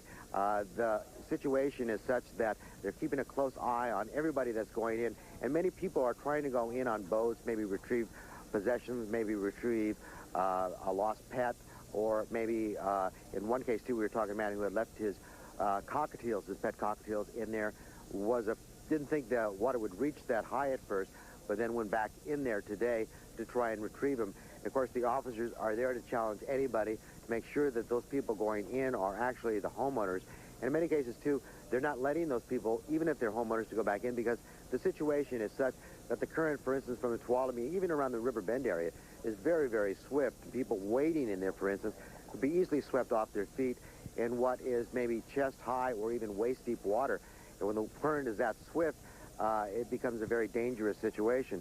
Joining me now is Kelly Houston with the Modesto Police Department. Kelly, what are some of the new developments, especially in the west area of Stanislaus? Well, most of the new developments you're seeing live from Michael Kidd in the west Stanislaus area, and these are levee breaks that we're seeing along the Tuolumne as it enters into the San Joaquin River. And these are breaks that have been there since last night. There are a few new ones this morning. And essentially what it is it's a washout condition along the levee system, allowing that water as it rises over the banks of the rivers and into the spillways. It's actually breaking those levees and going into those low-lying areas that are the pastures and places where farmers have agricultural land and some of the homes that are out there. So that's what you're seeing in the pictures that are live. I'm not sure exactly where those are in the areas out there, but I know that there's a couple of them right now. As we were talking about people in boats, and we have one right here behind us now, trying to check, I guess, how their property is doing at this time. And I guess this is going to be a constant worry, I guess, for you as well, too.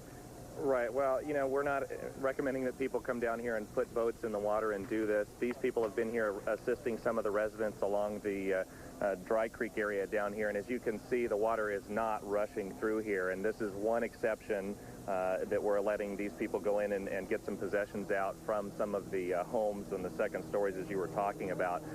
Other areas in the county, including the Tuolumne River and the San Joaquin River, there's no way that somebody's going to get in there with a boat and be safe. Even if you have a canoe like these people's here, that river current is flowing right now at about 40,000 cubic foot a second down the Tuolumne River from the Don Pedro Dam. And that, to give you a perspective, the actual flows out of the Don Pedro Reservoir and down the river during normal conditions can be as low as 500 cubic feet per second, upwards of 2,000 cubic feet per second. So we've magnified that, what, fourfold, tenfold, and the conditions down the river are very dangerous, and we don't want people going into their homes or trying to boat over to those areas because the water, even though right in the midstream of the river is very fast, it's still fast in the areas where it's flooded into. The area that just now flooded over in the west end, are you concerned about people not getting out? In other words, refusing to follow evacuation orders? Well, that's a big concern because as you're seeing, you saw in some of the pictures, we're having to go in and rescue some people out of a farmhouse in the middle of this big lake, and they didn't anticipate these floodwaters to flood their land and then end up coming up to their homes, and so that's putting the rescue workers at jeopardy having to go out there and get them. Plus, that takes away from the rest of the operations we have going on. We may have some emergencies come up and we need those personnel. We're telling people that please heed our word. If we tell you that you need to evacuate, and you're seeing the pictures graphically from the LiveCopter there, that you're seeing that the floodwaters are expanding and reaching places that people would have never expected. So please, listen to what we're telling you to do and pay attention to what we say. We're giving you the opportunity and giving it some advance notice. We've been doing it as late as last night, and especially in those areas. So please pay attention. And of course, like we said before, too, these conditions will probably last through Monday. certainly at this level before we start seeing the waters really, really recede and people being able to get back to their homes and conditions of safety permitting it, I guess. Right, we're talking several days before people are going to be able to get back into their homes. The people in the east part of the county near Waterford area are going to see some drops in the river's levels immediately, and those people are going to be the first to be able to get back into their homes once we lift some of the evacuation orders. But as it stands right now, all of the evacuation orders are in effect throughout Stanislaus County, and as you can see by the pictures, the condition's only getting worse over in the west part. And luckily, that worsening condition is in the agricultural land areas, and it's not threatening any immediate communities right now. So it's an area that's sparsely populated, although I guess there are concerns for the livestock in the area. But there are evacuation centers being set up for that area as well as the evacuation centers in Modesto. Right. Specifically, there's animal control officials that are watching your pictures and watching the different conditions change over there, and they're getting information from the fire crews that are out there to determine how best to evacuate or move those cattle. And like we've been talking about all day, this water is kind of gradually rising, and you're seeing it spread horizontally across the floodplain and agricultural areas, so they have some time to do these movements and evacuations, and luckily it's going pretty well thus far. Well, so far conditions look good. At least the one thing I guess that really is encouraging as far as injuries or deaths, I mean, is pretty much nil. Yeah, we haven't had any significant injuries, no deaths to report in the county as a result of the flooding, and that's all obviously as a part of this whole early warning system that we've set up and allowing residents to know what's going on as much as possible. And I suppose as long as people use common sense, and unfortunately last night I guess there was a river rescue here in the case of a man who refused to go, but I guess forcibly taken out. Thank you, Kelly. Reporting live from Modesto, I'm Rich Ibear. Back to you in Sacramento. All right, thanks a lot, Rich. And one thing we want to point out, folks, is that is in Stanislaus County. We're just told that one lane of Highway 99 at the Tuolumne River Bridge will be closed at noon so crews can shore up the roadway. Also, traffic will be allowed through, but the California Highway Patrol is asking the public to find alternate routes if you can, and this is from the CHP. Okay, we're going to join Bill Edgar now. He's joining us over the phone. He's the Sacramento City Manager. We told you earlier about what they're doing down in the Pocket Road or the Pocket area. Bill, what can you tell us about what's going on at the levee there? We have a boil on the land side of the levee there. Actually, the work's being done actually within the pump station. It's the normal kind of boils and kinds of seepage that you get when you run the rivers this high. We have it stabilized this point. We issued a construction purchase order last night for $30,000, and we're going ahead and making those repairs. And Corps of Engineers and as well as the reclamation staff from the state and the city staff are down there, and we're on top of it. It looks like it's stabilized at this point. So really, residents have no cause for concern, and you're not suggesting that anyone do anything? These are the kinds of maintenance and operational problems that you have when you run the rivers at the kind of high levels and flows that we're seeing. We're very fortunate here in Sacramento as we've dodged the bullet. As you're looking at KCRA and a number of other media representations around the area, we feel very fortunate, but we're still not out of the woods, and we got to maintain a watchful eye on those boils and the levees seepage that occurs when you run the river. But we are on top of it, and I just wanted to indicate that that's a project that we have underway right now. Okay, Bill, also lifting the voluntary evacuation along the American River. Yeah, I think that I wanted to close that loop because I heard Dave and Lois last night indicate that they hadn't heard. And at this point, the city is lifting the voluntary evacuation along the American River. As you recall, that was in the areas of Campus Commons, River Park, the Rosemont area, and so on. And at this point, with the water levels in the American River going down, the flows at about 70,000 cubic feet per second as compared to the inflow in Folsom at about 50,000, we're feeling pretty good that we're out of the woods, at least on the American River. And this will also give us a chance to look at those the seepage and boils that occurred when we ran it at the high levels for the last couple of days. So we'll be able to get in there, repair those before we get the next storm. Yeah, and again, we want to reiterate what you were saying. You can understand that the residents, when they see your crews out there working on the levee, that some may panic. but you're telling us that that is work. This is normal work that has to occur on levees, and it really would be helpful if we just don't have a lot of looky-loos around and just let the workers do their jobs, because that's what's really important out there. And as I say, we are on top of those, and the engineers have told me and the reclamation people have told me that these problems that we've identified have been stabilized at this point. All right, Bill Edgar, Sacramento City Manager, thank you for clearing things up for us. By the way, you guys are doing a great job. We consider this a huge educational project for the public, and you're just doing a great job. We appreciate it. Thank you, and we appreciate you providing us with all this information. Yes. Again, in the pocket area, they're doing some work that is normal. There is no cause for concern.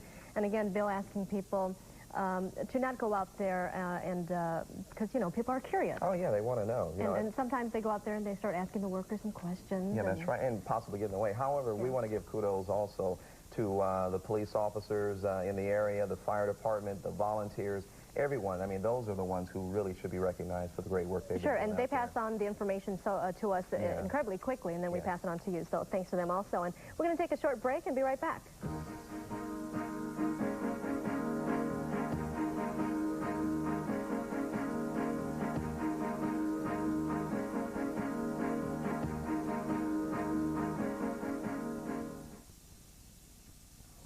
Welcome back. Michael Kidd has been flying all morning over Stanislaus and San Joaquin County, showing you a levee break in along the San Joaquin River. He has since refueled and is now headed north, so we will soon be showing you the latest pictures in Yuba County and see what the situation is like there. Yeah, I know a lot of folks up there are concerned as well. Well, some of our most dramatic pictures have come from Yuba County, where a levee breaks on the Feather River sent water rushing over a lot of the homes there. The community of Olivehurst is literally underwater right now. Hundreds of homes are a total loss. And Channel 3's Kelly Ryan is live in Yuba County right now with the latest. Kelly? Ron, if you take a look where we are right now, we're on Highway 70 in Yuba County. And if you take a look behind me, you can see some flashing red lights. That area right now is being used literally as an airstrip for helicopters and planes, trying to get a bird's eye view of the levees in and around this area. And now, if you can take a look over on this side, you can see that this is Bear River Levee. And earlier this morning, we got a chance to go out on that levee to take a look, and here's what we saw. This is the end of the line for the Bear River Levee off Highway 70. With the help of volunteer Stephen Willie early Saturday morning, we were able to walk out to the break as the floodwaters washed into Bear River. And this is one of the, where it finally got to a level where it started going over the levee and into the Bear River. And you can see how far it's washed out. So this is completely washed out? Yeah, you can see the other side way over there. The other part of the levee where it continues on. Right. Yeah, so this is what, about 100 yards here. This area was being used as a road for large dump trucks trying to shore up the levee on Friday. But once the levee started to give in to pressure from the floodwaters, the truck's path became unstable. Just a few hours ago, as we made our way along this levee, there were streams we had to walk through, coming from the floodwaters on this side all the way over to Bear River. But now, as you can see, things seem to be drawing out a bit. But there is still concern as the water rushes past this break, eroding more of the levee.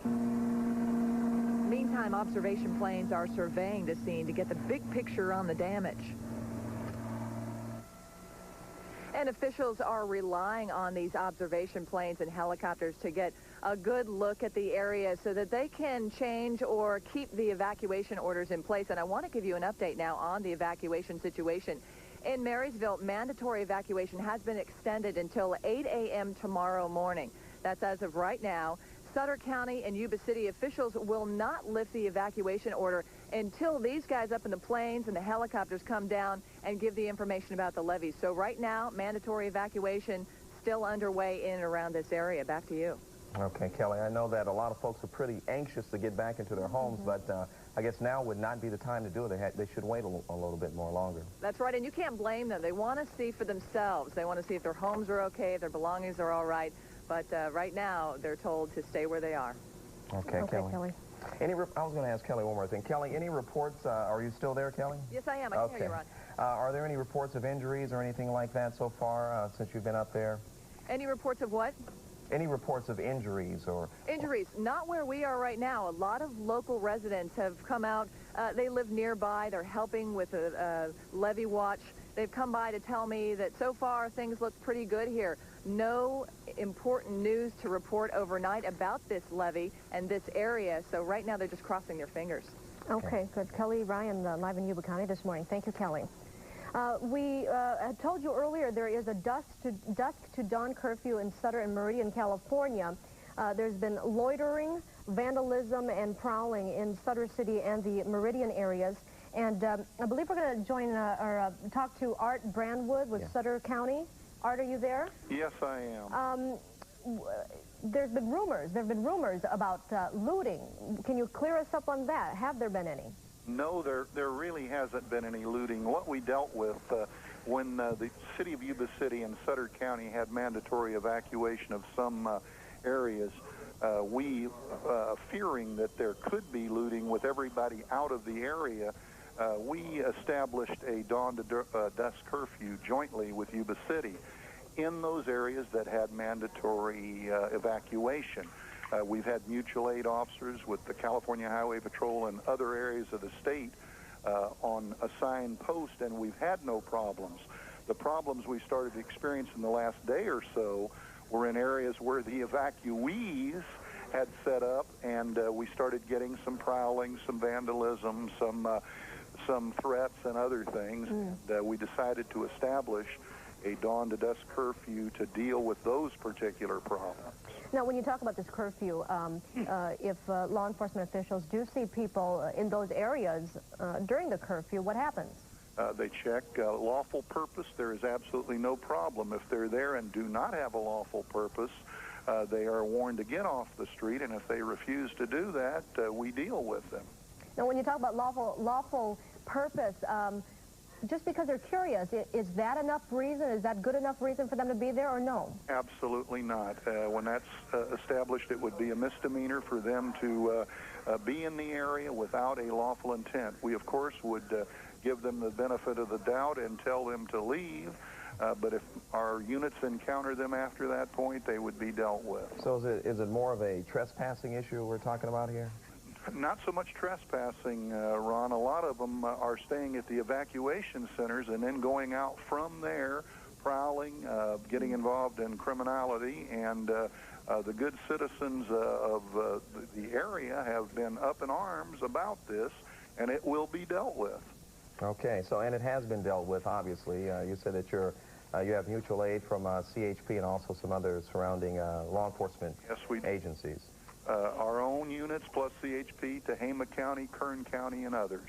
Okay, very good. Art Brandwood with Sutter County. Again, thank you for joining us and letting people know that it just will not be tolerated. People who don't have a lawful purpose, and being curious is, in this case, not lawful, and you should not be out there. And if you are, and you don't have good reason to be, you will be arrested. Yeah, that's right. And also, we promised you folks that Michael Kidd will be heading up that way around Marysville area, and we were told that he's there right now. Michael, are you there? I wish, Ron. Oh, okay. I would have to have a much faster helicopter. We are making some very good headway, though, and right now, just west of Stockton. Give me a quick look at the delta out here. We really haven't covered that at all. And, you know, there have been so many places that we have wanted to look at, and we haven't been able to tear away from some of the devastation that's going on. We had the South Sacramento County, then up in Yuba County. It took us forever to get to Modesto, but we finally did get down there today, and now on our way back up, we are taking a look at the delta, and many people living out in this area and concerned. Here's a look. A lot of standing water in some of the fields, although what I had seen passing over at one point previous, it does look a bit better, but just winding canals and so forth. That is the deep water channel, the ship canal that goes into the Stockton port that you see the biggest body of water right there. And it looks like all the delta itself is handling this water very well. Now, as we get further north, I think the area of the main concern is where the Cosumnes flows in, the Sacramento, the water flowing in from the north and maybe going by Ileton and Rio Vista. But so far, from the looks of things, it appears to be handling the flow fairly well. it looks like things, it's really hard to tell with this much water, but it looks like things are where they are supposed to be and within their banks. So we're continuing up, about to pass a marina here. I'll see if I can change course just a little bit. When we try and get someplace fast, it's a little difficult. Ron's hands are freezing back there, I'm sure. Well, and Michael, we don't want you to get a ticket up there for speeding, so you just take your time. But I'll tell you, we have had a lot of people calling and asking about the Delta, wondering why they haven't gotten much coverage. And just from what I'm seeing, we haven't gotten any reports of major flooding as far as homes, you know, up to the rooftops or anything. And from what you can see there, does it look like we have a lot of problems at all? No, not really, but you know, that's the thing, that this has been such a... unpredictable. Well, unpredictable, and the way that it has moved is, you know, at first it started in the mountains, and then it worked its way down the foothills, and then we had, you know, the flooding there in Wilton, and it's finally worked its way into the flatlands, and the Delta. All the water is heading to the Delta, and, you know, this will be the last place before it hits the ocean. So all that water that has caused trouble so many other places, it's coming here. And there have been so many flooding problems in the Delta in the past that the people out here, have, you know, they have a right to be concerned. But at least right now, it looks like they're getting away clean. Now, that's it's hard to say if that'll be the case tomorrow because all this water is heading this way. But from the looks of things, right now, it's handling it. And we hope that it stays that way as well. Also, Michael, we know that you're headed up to Yuba City, and I was kind of confused. I thought you were in an F-16 jet, and so you would be up there by now. So. Yeah, this is fairly fast, but yeah, we would need like an F-16. We're about halfway there, Ron. We'll be there shortly. We're gonna take a stop along the way and check some of the other. There are so many trouble spots. We'll take a look up around Walnut Grove, and Lily and Kim has been up there covering that marina incident near Walnut Grove on the McCollum. And maybe we can stop in and take a look at how the Cosumnes is doing and Wilton. And depending on how things are going up there, where Kelly Ryan just reported from along the Bear River and the Feather River. But we're trying to cover all the bases as best we can and as quickly as we can. Okay, thanks a lot, Michael. We're going to take a break right now and come back to you later on. We'll have more storm coverage or flood coverage in just a minute. We'll be right back.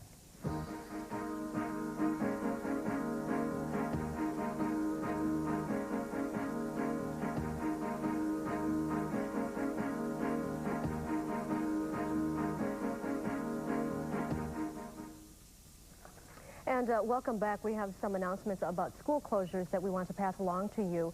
Mike Edwards, superintendent of Wheatland Schools, has called in and said that all Wheatland schools that's in Yuba County will be closed Monday and Tuesday. That's including the Plumas schools, as well as schools in the Marysville Joint Union School District, the Yuba County Unified School District, and the Yuba City School District. All of those schools will be closed Monday and Tuesday, and if that goes further, we will, of course, let you know. And also, Lena, the American Red Cross reports that people are trying to drop off donations for flood victims at local offices. Well, the Red Cross says that you should not do this. Instead, call 1-888, I guess that's right, 888-863-6466. That's 1-888-863-6466. This number will direct you to a location where you can drop off your blankets, your water, the diapers, or anything else that you would like to donate. And that number, once again, folks, grab those pens and pencils. That's 1-888-863-6466. And if you would like to send money to the Red Cross, mail it to the American Red Cross. That's P.O. Box 160167. That's P.O. Box 160167, Sacramento, California 95816. And we are going to join Mark Finan now, standing by live in the Channel 3 Weather Center with more. Mark? Well, we've been continuing to monitor the river levels, and I've got good news. Since the last time we updated